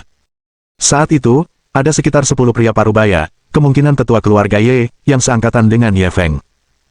Sebelum Su Xiao masuk, Ye Feng keluar dan berkata dengan hangat kepada Su Xiao, "Su Xiao, kemarilah, duduk." Ye Feng pernah mempersilakan Su Xiao duduk dan menjelaskan, kemarin, setelah mempelajari buku yang kau berikan, beberapa tetua surgawi semuanya memiliki beberapa wawasan. Mereka belum melewati bea cukai sampai hari ini. Ketika mereka melewati bea cukai, mereka akan datang untuk berterima kasih kepadamu. Sikap Ye Feng terhadap Su Xiao sangat hangat, yang membuat para tetua keluarga Ye menjadi bersemangat ketika mereka melihat Su Xiao. Namun pada akhirnya, selain Ye Feng, hanya Ye Yu yang bisa berbicara dengan Su Xiao. Lagi pula, hubungan antara orang lain dan Su Xiao tidak begitu dekat, dan mereka bahkan tidak bisa membicarakan apapun. Setelah percakapan singkat dengan Ye Feng, Su Xiao bahkan mencicipi keahlian koki Ye Yi. Ketika Anda tidak menggunakan ramuan untuk memasak, Anda tidak bisa pilih-pilih tentang rasa yang dibuat Ye Yi. Bahkan dengan kerewelan Su Xiao, Anda harus mengakui bahwa keahlian Ye Yi benar-benar sempurna. Kemudian, setelah mencicipi makanan, Su Xiao berencana untuk pergi. Kemudian, Su Xiao menatap Ye Feng dan berkata, "Tuan, saya berencana untuk kembali hari ini. Lagi pula, saya perlu mengurus beberapa hal." Su Xiao tidak berniat tinggal di sini untuk waktu yang lama, dan sekarang setelah dia menjelaskan situasinya secara umum, dia tentu saja tidak ingin tinggal di sini lagi.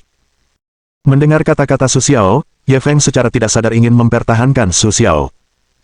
Tetapi mengingat status dan status Su Xiao, dia tidak perlu mengatakan apa-apa lagi. Lagi pula, dia tahu bahwa Su Xiao juga orang besar sekarang. Mustahil baginya untuk tinggal di rumah Ye sepanjang waktu. Melihat wajah pucat Ye Xuan, Ye Feng menghela napas sejenak, lalu berkata, "Baiklah, kalau kau butuh sesuatu lagi, katakan saja langsung padaku. Selama itu milik keluarga Ye kita, aku tidak akan memberikannya padamu." Mendengar kata-kata Ye Feng, Su Xiao tak kuasa menahan senyum, lalu berkata, "Tidak perlu. 2 koki itu sudah cukup. Yang lainnya, lebih baik kita tunggu sampai sekolahnya selesai dibangun." Su Xiao berpikir bahwa ia masih sebuah perguruan tinggi di darat, dan tidak baik meminta terlalu banyak orang untuk pergi ke sana, kalau tidak, ia tidak akan mudah menjelaskannya. "Tidak apa-apa. Kau hanya perlu tahu sopan santun." Ye Feng tidak bermaksud memaksa Su untuk tersenyum, lalu dia berkata kepada Su dengan sedikit kesungguhan, yang membuat Su tersenyum. Kemudian, Su Xiao dan Ye Feng meminta nasihat dan mengetahui beberapa masalah serta situasi yang tidak diketahui Ye Xuan. Ketika Ye Yi keluar, Su Xiao sudah siap untuk pergi. "Siap pergi." Ye Yi masih terus terang dan berkata kepada Su Xiao. Bahkan setelah mengetahui betapa berharganya barang-barang yang diberikan Su Xiao kepada mereka, sikap Ye Yi terhadap Su Xiao sama sekali tidak berubah. "Ya, aku sudah cukup lama di sini. Masih ada beberapa hal yang harus diselesaikan di rumah." Su Xiao mengangguk kepada Ye Yi dan berkata dengan serius. "Ya, kedua anak laki-laki ini hanya perlu berlatih bertahun-tahun, dan sekarang keterampilan mereka bisa dibilang masih baru." Kemudian Ye Yi memanggil kedua anak laki-laki di belakangnya dan berkata kepada Su Xiao, "Terima kasih atas saranmu." Su Xiao menatap kedua koki di belakang Ye Yi dan mengangguk puas. Su Xiao juga cukup puas dengan bakat mereka. Kemudian, Su Xiao memberi Ye Yi beberapa lembar kertas yang ditulisnya ketika ia bangun pagi ini. "Ini, kau bisa melihatnya. Ini pasti akan berpengaruh padamu." Sebagai balasannya, karena Ye Yi telah mampu memberikan sebagian dari kerja keras hidupnya, Su Xiao tidak akan bersikap tidak baik. Ia segera menyalin resep yang baru dipelajarinya kemarin, dan mengalirkan perasaan manusiawinya kepada Ye Yi, agar seleranya tidak terus memburuk. "Bayi yang manis, aku akan melihatnya baik-baik." Ketika Ye Yi melihat 2 lembar kertas rakit yang jelas-jelas milik keluarga Ye, ia terdiam, tetapi tidak banyak bicara. Kemudian ia mengambilnya dan mengamatinya dengan serius. Ketika Ye Yi melihat bahwa semua hal yang tertulis di kertas itu terasa familiar dan asing baginya. Yang ia kenal adalah bahwa semuanya sama persis dengan isi yang belum lengkap yang ia dapatkan. Yang aneh adalah bahwa semuanya telah ditambahkan. Bagaimana mungkin Ye Yi tidak mengerti bahwa ini adalah barang asli? "Sue, yang ini." Ye Yi menatap Su Xiao dengan sedikit malu. Ia ingin mengembalikan apa yang ada di tangannya, tetapi ia enggan menyerah. Catatan asli itu hanya untuk membalas kebaikan Su Xiao kepada keluarga Ye. Sekarang, jika dia menerimanya, rasa terima kasih keluarga Ye kepada Su Xiao akan membesar dan membesar. "Ambillah. Ini bukan apa-apa. Setelah kau mempelajarinya, aku akan bicara baik-baik." Su Xiao tentu tahu apa yang Ye Yi ragukan, dan langsung mengelak apa yang belum dia katakan. Awalnya, yang ingin Su Xiao berikan kepada Ye Yi adalah buku Ling Yaoshan, tetapi ketika Su Xiao melihatnya dari Zuji Dakuan, dia langsung mengalihkan perhatiannya. Seperti Su Xiao, jika Ye Yi bahkan tidak punya makanan obat dasar yang enak, bagaimana dia bisa punya makanan obat yang enak? Dan menurut prediksi Su Xiao, jika dia benar-benar memberikan makanan obat itu kepada Ye Yi tidak akan menerimanya. Kau tahu, bahkan makanan obat biasa ini, reaksi Ye Yi seperti ini, belum lagi makanan obat yang lebih berharga. Mendengar kata-kata Su Xiao, Ye Yi segera menerimanya. Lalu ia berkata kepada Su Xiao, setelah aku belajar dengan baik, aku akan memberikannya kepada kedua anak laki-laki itu. Setelah itu, Ye Yi menatap kedua anak laki-laki itu dengan sedikit kritik. Ternyata Su Xiao meminta mereka secara langsung, jadi Ye Yi tentu saja ingin memilih mereka dengan tingkat kesempurnaan yang paling tinggi. Kalau tidak, aku minta maaf atas kata-kata Su Xiao. Kedua koki yang telah ditukar itu merasa merinding ketika melihat ekspresi Ye Yi. Namun sebelum mereka sempat berkata apa-apa, Su Xiao telah berpamitan kepada Ye Feng dan pergi. Setelah meninggalkan rumah Ye, Su Xiao langsung kembali ke Qingbang. Setelah festival hitam, ia pergi ke rumah Ye, yang membuat Su Xiao merasa sedikit lelah. Setelah memberikan kedua koki itu kepada Wang Qiang, Su Xiao segera pergi beristirahat. Su Xiao pergi, tetapi efek samping dari apa yang ditinggalkannya tidak berhenti. Baik kitab suci Tao Nan Hua maupun resep lengkap makanan obat sangat bermanfaat bagi keluarga Ye. Bab 508. Melihat apa yang dibawa Su Xiao, Wang Qiang dipenuhi dengan kegembiraan yang meluap-luap. Ia semakin merasa bahwa mengikuti Su Xiao adalah hal paling benar yang pernah ia lakukan dalam hidupnya. Jika ia tidak mengenal Su Xiao, ia mungkin saat ini bahkan tidak akan menyentuh pintu geng hijau. Karena itu, Wang Qiang sepenuhnya setuju dan mendukung keputusan Su Xiao. Sekalipun ia tidak mengerti mengapa Su Xiao ingin melakukannya, selama itu adalah keputusan Su Xiao, sekalipun itu keterlaluan, menurut Wang Qiang, itu adalah hal yang paling benar. Namun, ketika Wang Qiang mencicipi masakan kedua koki itu, konon katanya berkhasiat membersihkan urat, memotong sumsum, dan meningkatkan kultivasi. Namun, setelah Wang Qiang menggigitnya lagi, ia tidak berani memakannya lagi. Bahkan ketika melihat Ye Qian yang makan dengan lahap, ia tak kuasa menahan rasa simpati. Ketika Su Xiao datang untuk makan, ia menatap Ye Qian seolah-olah sedang menyelesaikan suatu tugas. Ia memasukkan makanan ke dalam mulutnya secara otomatis, sementara Wang Qiang di sisi lain menatap makanan di depannya dengan malu. Ia tidak tahu harus memakannya atau tidak. Su Xiao langsung bertanya dengan aneh, ada apa? Seperti apa rupanya? Su Xiao mengulangi pertanyaannya berulang kali, lalu duduk di samping Wang Qiang dengan santai. Begitu Su Xiao duduk, dua koki yang ingin didatangi Su Xiao langsung membawakan sepiring makanan yang tampak istimewa dan berkata, "Bos, ini makanan kami yang sudah disempurnakan. Apakah masih memenuhi standar Anda?" Melihat makanan berwarna-warni di depannya, Su Xiao terdiam sejenak, dan langsung mengerti mengapa Wang Qiang dan Ye Qian terlihat seperti ini. Kemudian Su Xiao hanya mendorong makanan itu ke depan dan berkata, "Tidak, setelah kau mempelajari makanan eliksir asli, buatkan untukku. Biasanya, kau akan lebih sering menghubungiku." Setelah itu, Su Xiao memberikan makanan di depannya kepada orang lain. Meskipun makanannya sangat buruk, tidak semua orang bisa memakannya. Kecuali Su Xiao, Wang Qiang, dan Ye Qian, orang lain sama sekali tidak memenuhi syarat.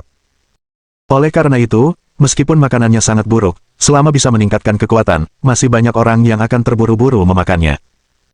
Namun, Wang Qiang, sebagai kepala manajer Qinggang, selalu mencicipi makanan yang langka dan lezat. Mustahil bagi Wang Qiang untuk memasukkannya ke dalam mulutnya jika tidak lezat. Namun, melihat makanan itu dengan efek yang jelas, Wang Qiang harus memakannya dengan enggan.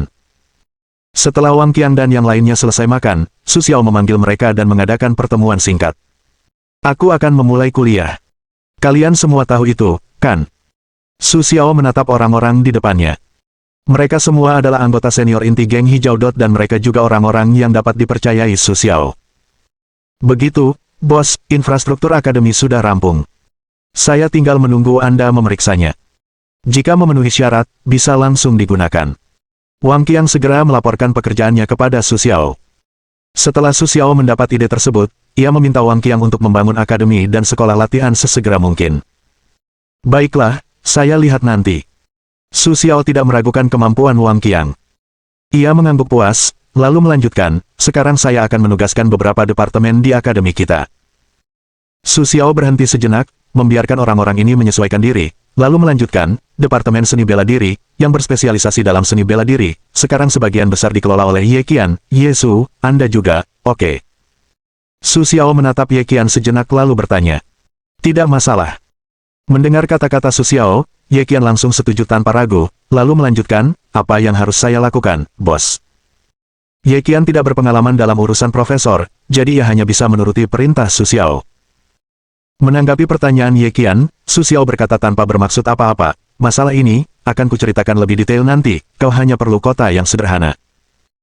Setelah itu, tanpa menunggu Ye Qian melanjutkan pertanyaannya, Su Xiao menoleh ke arah Wang Qiang dan berkata, Wang Qiang, kau yang bertanggung jawab atas tugas-tugas sekolah, dan saudara-saudara dari geng hijau juga bisa bekerja paruh waktu di sana, yang bisa dianggap memberi mereka identitas yang jujur.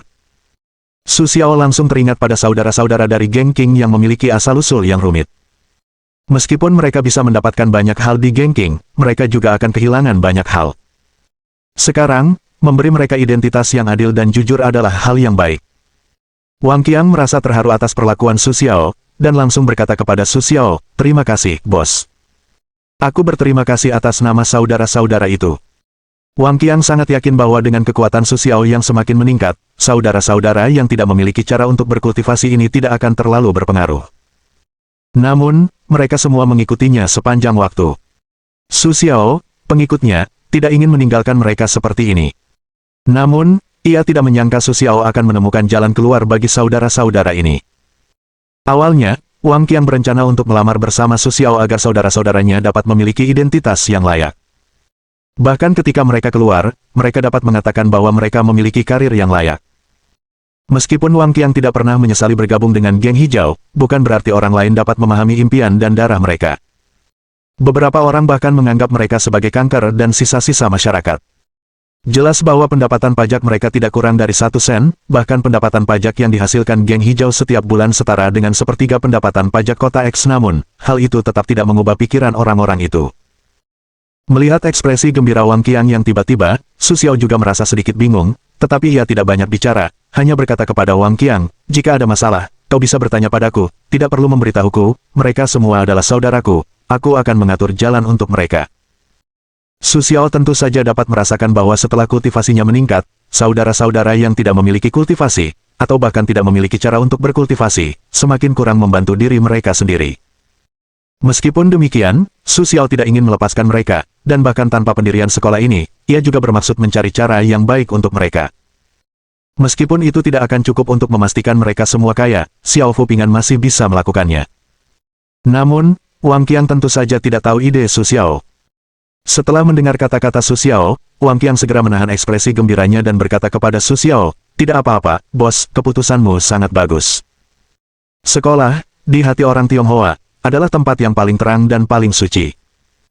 Bahkan seseorang yang bekerja sebagai pelayan di dalam jauh lebih baik daripada mereka yang bekerja di luar. Saudara-saudara, jika kalian dapat memiliki identitas seperti itu, kalian akan memiliki harga diri bahkan jika kalian mengatakannya nanti. Tidak apa-apa. Su Xiao tidak peduli apakah Wang Qiang hanya asal bicara atau memang berpikir seperti itu, lalu melanjutkan, meskipun sekolah ini sebagian besar adalah Akademi Xiuzhen, tetap saja membutuhkan orang-orang biasa. Mata pelajaran utamanya adalah farmasi, pengobatan tradisional Tiongkok, serta sejarah dan budaya. Bagian ini akan menjadi tanggung jawab Wang Qiang untuk mencari orang. Baik, bos. Saya akan menghubungi Anda nanti. Meskipun saya tidak tahu mengapa Su Xiao melakukan ini, Wang Qiang tidak keberatan sedikit pun dan langsung setuju. Baiklah. Su Xiao mengangguk santai, lalu menatap seorang pria parubaya dengan wajah yang agak asing di lapangan, dan berkata, Manajer Gou, nanti Anda yang akan bertanggung jawab atas apotek. Gou Sun, Manajer Gou, adalah manajer umum perusahaan farmasi kota X. Dia juga seorang murid lembah Yaowang. Dia juga salah satu hadiah yang diberikan Yao Lao kepada Su Xiao. Obat Cina langsungnya, bahkan di lembah Yaowang, juga sangat indah. Sayangnya, ketidakmampuan Gou Sun untuk berlatih adalah keterampilan medisnya. Tidak peduli seberapa hebat keterampilannya, seberapa baik dia memahami bahan obat dan cara mempraktikkannya, dunia budidaya kebenaran, yang dihormati oleh kekuatan, masih sangat kecil. Yao juga sangat optimis tentang bakat Gou Sun, tetapi sangat disayangkan dia tidak bisa berlatih. Tidak peduli seberapa optimisnya dia tidak memiliki banyak pengaruh. Akhirnya, untuk membuat Gou Sun memiliki lingkungan penelitian yang stabil, Yao hanya memberikan Gou Sun kepada Su Xiao, yang akan memberinya lingkungan yang stabil. Memang benar bahwa Su Xiao di kota dapat melakukan lebih baik daripada Yao Wanggu. Su Xiao juga tahu betul bakat Gou Sun, sama seperti perusahaan farmasinya yang memproduksi berbagai macam obat paten nasional, yang semuanya dikembangkan oleh Gou Sun. Baik, bos. Gou Sun mengangguk pelan dan tidak mempertanyakan kata-kata Su Xiao. Kemudian Go Sun menatap Su Xiao dan bertanya, "Bos, bolehkah saya mempelajari resep yang Anda berikan kepada kedua koki itu?" Go Sun kemudian mengajukan permintaan kecil kepada Su Xiao. Selama percakapan, ia tampak tidak terlalu menyukai kedua koki yang dibawa Su Xiao. "Tentu saja. Jika menurutmu itu bermanfaat, ambillah saja." Tentu saja, Su Xiao tidak bermaksud untuk tidak menyetujui permintaan Go Sun. Ia hanya mengambil contoh kontribusi Go Sun kepada geng pemuda. Su Xiao tidak akan mengkritiknya dengan keras. Terlebih lagi, Go Sun tetaplah yang memberinya obat itu, jadi ia akan berusaha sebaik mungkin untuk memenuhi permintaannya. Tentu saja, itu bermanfaat. Jika Anda yang tertua, Anda juga bisa menunjukkan beberapa resep lainnya. Ketika Go Sun mendengar janji Su Xiao tanpa ragu, matanya berbinar. Ia menatap Su Xiao dengan tatapan berbinar. Su Xiao tak kuasa menahan desahan, benar-benar pecandu narkoba. Bab 509. Bagi Go Sun, orang lain bukanlah kebetulan, melainkan Go Sun yang terobsesi dengan segala hal yang berkaitan dengan pengobatan. Jika bukan karena ketidakmampuan Go Sun dalam berlatih, memiliki ki sejati, dan alkimia, ia pasti akan semakin terobsesi dengan alkimia. Di bawah obsesi konsentrasi ini, keterampilan medis Go Sun telah mencapai puncaknya, bahkan untuk bidang farmasi, ia memiliki konsentrasi dan penelitian yang tak terbayangkan. Jika ia tidak menyukai ketenaran dan kekayaan, Go Sun pasti sudah menjadi dokter terkenal di dunia. Namun, dibandingkan dengan keterampilan medis, Go Sun lebih suka belajar farmasi. "Kalau kau punya, aku akan memberikannya padamu. Kau pelajari dulu, baru kau bisa membicarakannya." Melihat ekspresi Go Sun, Su Xiao sempat berpikir untuk memberinya buku-buku seperti Ling Yaoshan secara langsung. Namun, memikirkan tubuh Go Sun, ia sama sekali tidak mampu mempelajari isi Ling Yaoshan. Jadi ia berencana untuk memberikannya kepada Go Sun nanti. Bagaimanapun, Go Sun baru berusia 30-an tahun ini, tetapi ia tampak seperti pria tua berusia 50-an. Disinilah Su Xiao ragu-ragu. Baiklah. Melihat raut wajah Su Xiao, Go Sun juga tahu bahwa permintaannya tidak dapat dipenuhi, jadi ia duduk dengan wajah tertekan. Melihat Go Sun seperti ini, Su Xiao juga merasa agak lucu. Kemudian Su Xiao memikirkan hal lain dan bertanya kepada Go Sun, "Manajer Go, apakah Anda memiliki apoteker yang baik di lembah Yaowang? Saya akan menyewa 2 apoteker untuk datang dan membuat obat mujarab. Jika tubuh dan kekuatan Go Sun tidak cukup untuk melengkapi, ia akan menjadi orang terbaik dan sempurna dengan kemampuannya. Namun, tubuh Go Sun telah ditakdirkan sehingga ia hanya dapat melakukan sedikit penelitian. Jika ia terus-menerus membuat obat, aku khawatir ia akan langsung mengosongkan tubuh Go Sun." Segera, Su Xiao berkata kepada Go Sun, "Tentu saja, biarkan mereka membuat obat. Formula obatnya terserah padamu." Su Xiao tidak ingin Go Sun merusak tubuhnya sendiri demi membuat ramuan ini. Mendengar kata-kata Su Xiao, Go Sun langsung menenangkan kegembiraannya. Meskipun ia tidak bisa membuat ramuan sendiri, tak masalah membuat formula ramuan. Sesuai permintaan Su Xiao, Go Sun merenung sejenak, menggelengkan kepalanya pelan kepada Su Xiao, dan berkata, "Bos, saya tidak tahu siapa yang bisa memenuhi permintaan Anda. Orang-orang yang saya kenal memiliki kekuatan yang sama." Go Sun berkata langsung kepada Su Xiao, bahkan tanpa basa-basi. Mendengar kata-kata Go Sun, Su Xiao langsung teringat apa yang pernah dikatakan Yao Lao kepadanya. Go Sun memiliki bakat luar biasa dalam pengobatan, tetapi lembah Yaowang tidak begitu terkenal.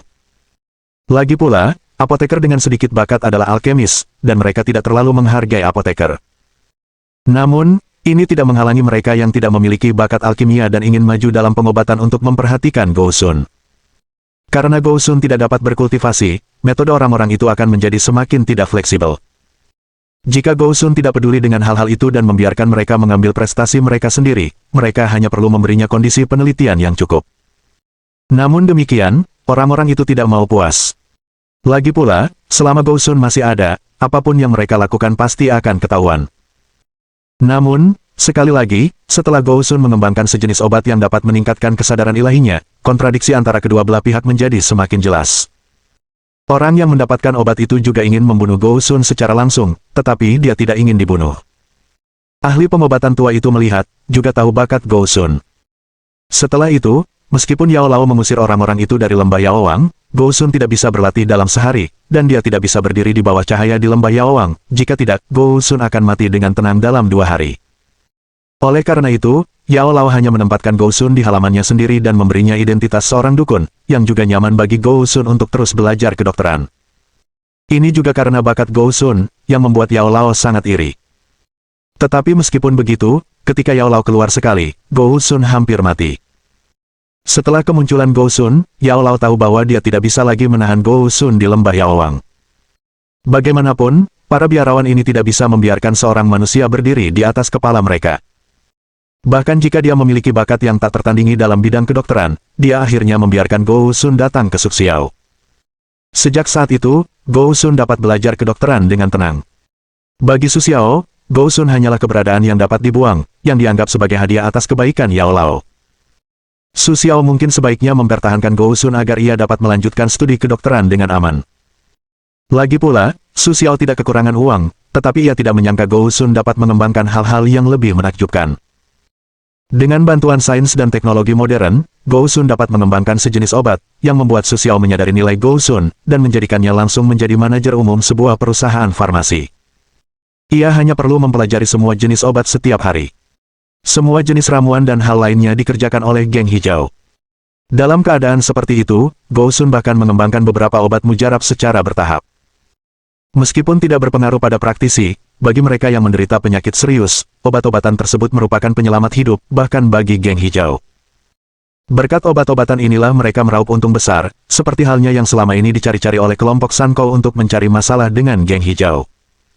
Melihat keuntungan besar dalam ramuan-ramuan itu saja sudah membuat mata saya merah. Jadi dalam keadaan seperti itu, Su Xiao tentu saja tidak keberatan mendukung penelitian Gou Shun, dan Gou Shun tidak memenuhi harapan Su Xiao. Setiap tahun, ia mengembangkan 2 atau 3 jenis obat, yang dapat membuat King Bang meraup untung besar, dan ia dapat mempelajari apa yang diinginkannya dengan lebih leluasa. Setelah merenungkan pengalaman Gou Shun, Su Xiao langsung memahami kata-kata Gou Shun. Kemudian ia mengangguk kepada Gou Shun dan berkata, "Baiklah, saya akan kembali dan mencari 2 orang untuk membuat obat. Apakah Anda punya persyaratan?" Su Xiao hanya mencari seseorang untuk membantu Gou Shun. Tentu saja, ini terutama didasarkan pada ide-ide Gou Shun. Jika Gou Shun tidak menyukai orang-orang itu, Su Xiao dapat langsung melenyapkan mereka. Namun, Gou Shun tidak mengerti maksud Su Xiao. Ia mengangguk santai dan berkata, "Aku tidak punya persyaratan apapun. Jika aku harus patuh dan jujur, itu yang terbaik." Gou Shun melihat Su Xiao tersenyum tak berdaya, dan langsung berkata dengan enggan, "Jangan khawatir, kau tidak akan menemukan apapun yang tidak kau sukai." Su Xiao segera berhenti bertanya pada Gou Shun, hanya memperhatikan Gou Shun yang sedang mengadakan pertemuan, memikirkan masalah pengobatan. Su Xiao diam-diam menyesal, lalu diam-diam bertanya pada sistem di dalam hatinya, "Sistem, apakah benar-benar tidak ada cara bagi orang seperti Gou Shun untuk berlatih?" Jika Gou Shun dapat mengolah dirinya sendiri, ia dapat terus belajar, dan ia tidak perlu khawatir tentang kelelahan. Meskipun ia mungkin akan menua seperti dokter, ia masih jauh lebih baik daripada sekarang.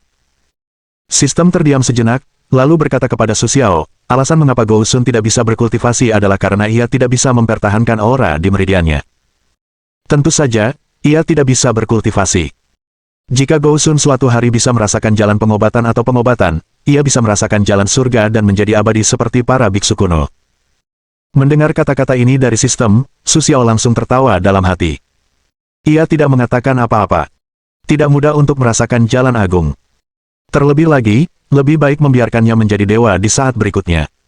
Kau tahu, dalam puluhan ribu tahun sejarah dunia kultivasi, tidak ada seorang pun yang bisa merasakan jalan agung.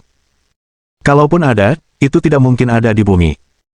Mungkin reaksi Su Xiao terlalu dingin, sehingga sistem melanjutkan secara acak, jika tuan rumah hanya ingin Gou Shun memiliki energi dan kekuatan fisik yang cukup untuk mempelajari obat, masih ada obat penempaan dan obat kebangkitan yang bisa digunakan. Mendengar kata-kata sistem, Su Xiao langsung sedikit tertarik dan bertanya, "Formula apa? Coba kulihat." Setelah Su Xiao selesai, formula kedua jenis obat itu muncul di benaknya. Setelah membaca formula tersebut, Su Xiao merasa lega. Su Xiao masih bisa menemukan hal-hal di dalam formula itu, yang memang agak merepotkan, tetapi setidaknya jauh lebih bermanfaat daripada yang diungkapkan Gou Shun. Melihat kedua resep ini, Su Xiao tak kuasa menahan diri untuk memikirkannya, lalu bertanya, "Sistem, apakah kedua obat ini manjur untukku?" Memang bukan hal yang mudah untuk dikatakan, tetapi bukan hal yang mudah untuk dilakukan. Tentu saja, ini manjur untuk semua orang, tetapi lebih mudah dipahami oleh orang biasa. Setelah mendengar kata-kata ini dari sistem, Su Xiao langsung bersemangat. Perlu diketahui bahwa ramuan yang dibutuhkan dalam kedua ramuan itu hanyalah ramuan biasa, yang dapat berpengaruh pada praktisi. Sungguh menakjubkan. Sungguh di luar imajinasi Su Xiao. Su Xiao, yang tercengang oleh kejutan di depannya, langsung memunculkan ide yang agak absurd di dalam hatinya, lalu bertanya kepada sistem, adakah yang dapat meningkatkan harapan hidup orang biasa? Su Xiao langsung teringat orang tuanya. Meskipun ia belum tua sekarang, ia tidak ingin melihat orang tuanya. Ia hanya semakin tua. Dan alasan mengapa para praktisi berlatih adalah agar mereka dapat hidup selamanya. Jika ada hal seperti itu dalam sistem, Su Xiao tidak akan sopan. Bab 510. Tolong tingkatkan hostnya sesegera mungkin. Kondisi dan kultivasi host saat ini tidak cukup untuk mendapatkan hal-hal seperti itu. Tepat ketika Su Xiao merasa hal itu memungkinkan, sistem langsung menuangkan baskom berisi air dingin ke Su Xiao, yang membuat Su Xiao berkata dengan nada tidak yakin. Bagaimana aku tahu kalau kau tidak menunjukkannya padaku? Jawaban yang diberikan kepada Su Xiao adalah ramuan yang sama sekali tidak ia pahami. Su Xiao tahu setiap kata di dalamnya, tetapi ia belum pernah mendengar apapun tentangnya. Melihat ini, Su Xiao langsung menghela napas.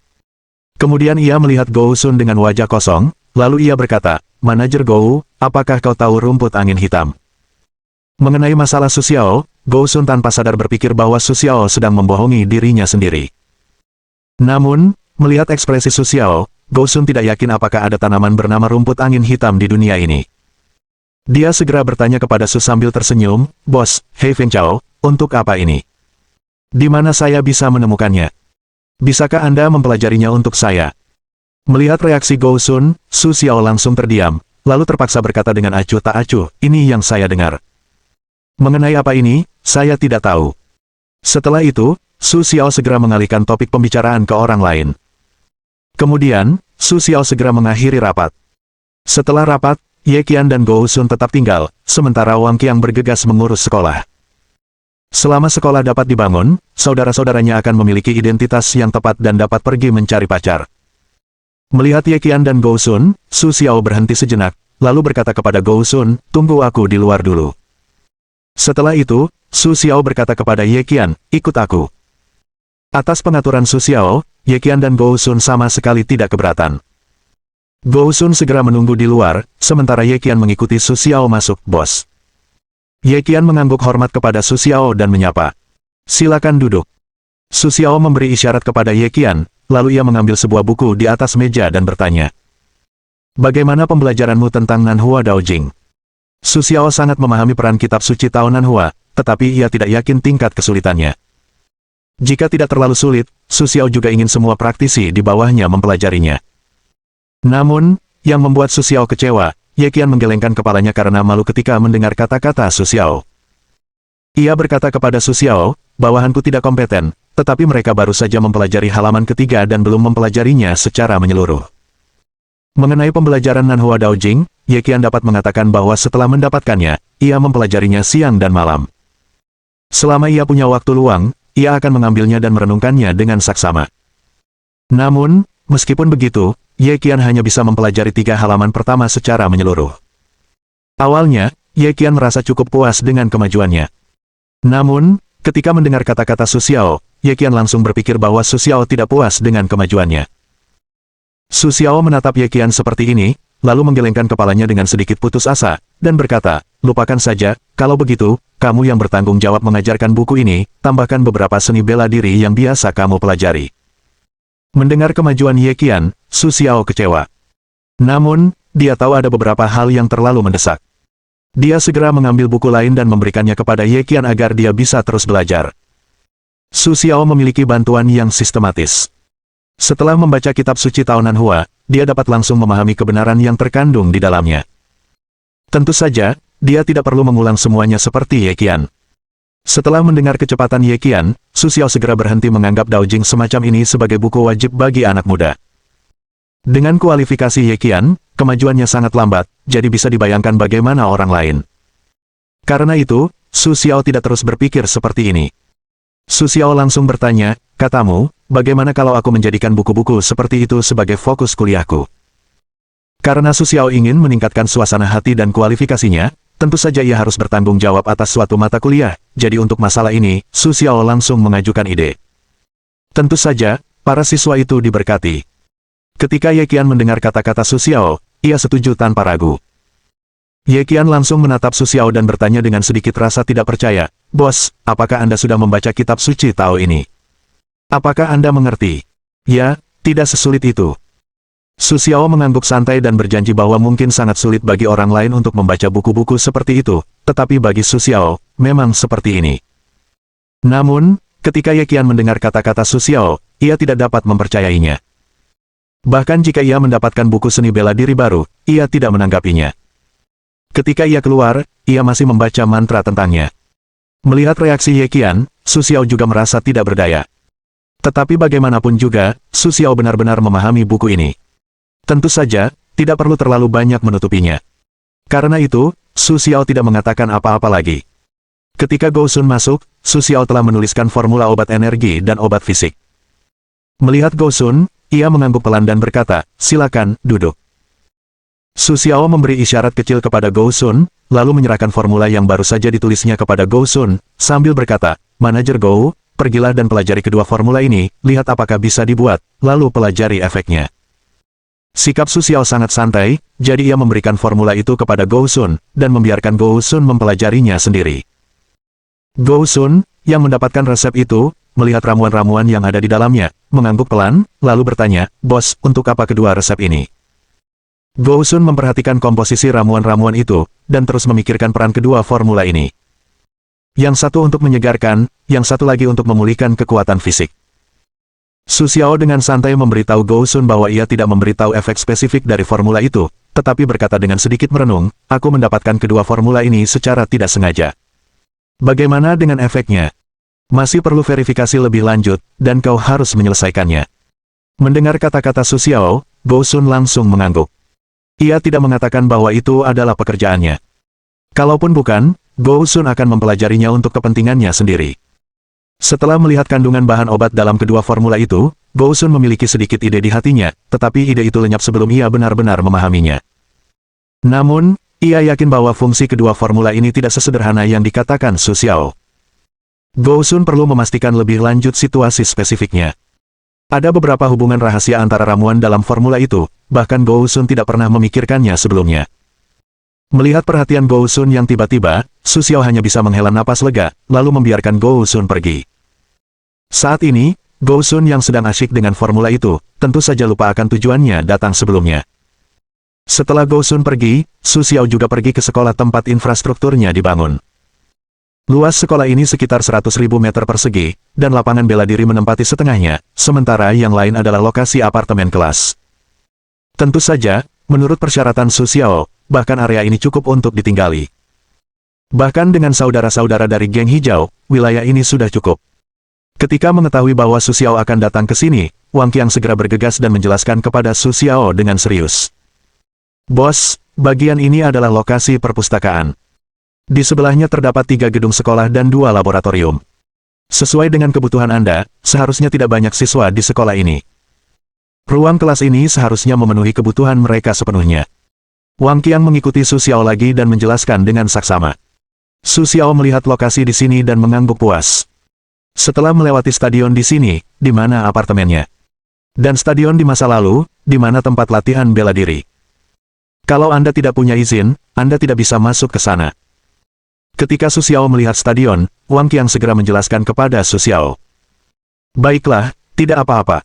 Su Xiao memandangi fasilitas masyarakat modern di depannya dan mengangguk puas. Jelas, ia tidak merasa tidak puas dengan situasi ini. Kemudian, di bawah kepemimpinan Wang Qiang, Su Xiao pergi ke tempat latihan bela diri dan berkata kepada Wang Qiang, para siswa utama semuanya adalah praktisi. Tempat latihan bela diri juga merupakan hal yang paling penting. Tidak boleh ada kelalaian sama sekali. Lagi pula, dalam keadaan normal, kita bisa meminta saudara-saudara itu untuk datang dan berlatih. Kurasa saudara-saudara di Qinggang tidak banyak bicara tentang prestasi mereka. Bagaimana kalau naik? Su Xiao dengan santai melihat ke arah lapangan olahraga, yang luasnya hanya sekitar 1000 meter persegi. Mirip dengan semua universitas sekarang. Terbuka untuk semua orang, dengan sedikit kepuasan. Sikap Su Xiao santai, seolah-olah ia hanya mengatakannya dengan santai, tetapi Wang Qiang tidak berani berpikir bahwa Su Xiao hanya mengatakannya dengan santai. Perlu diketahui bahwa Wang Qiang pada dasarnya bertanggung jawab atas semua jajaran atas dan bawah geng hijau, dan para praktisi yang baru bergabung belakangan pada dasarnya berada di bawah kendali Ye Qian. Para praktisi itu pada dasarnya berlatih sepanjang hari, seolah-olah tidak ada yang lain selain berlatih. Hal ini juga membuat Wang Qiang merasa sedikit malu, tetapi karena tinggal di kota, setiap hari ia menerima banyak godaan. Mohon dukungan dari omom ante-ante sekalian, buat subscribe atau sharekan novel Mimin ke Facebook kalian, agar channel Mimin bisa terus berkembang. Dengan begitu, Mimin bisa lebih semangat untuk up novel seru lain ke depannya. Buat teman-teman yang sudah subscribe dan sharekan novel Mimin, Mimin ucapkan terima kasih sebanyak-banyaknya. Sekiranya teman-teman menghadapi masalah video diputar dalam bahasa Inggris, coba tukar kepada bahasa Indonesia original melalui cara ini. Semasa mendengarkan, pencet tombol setting di atas kanan video, pilih audio track dan tukar bahasa.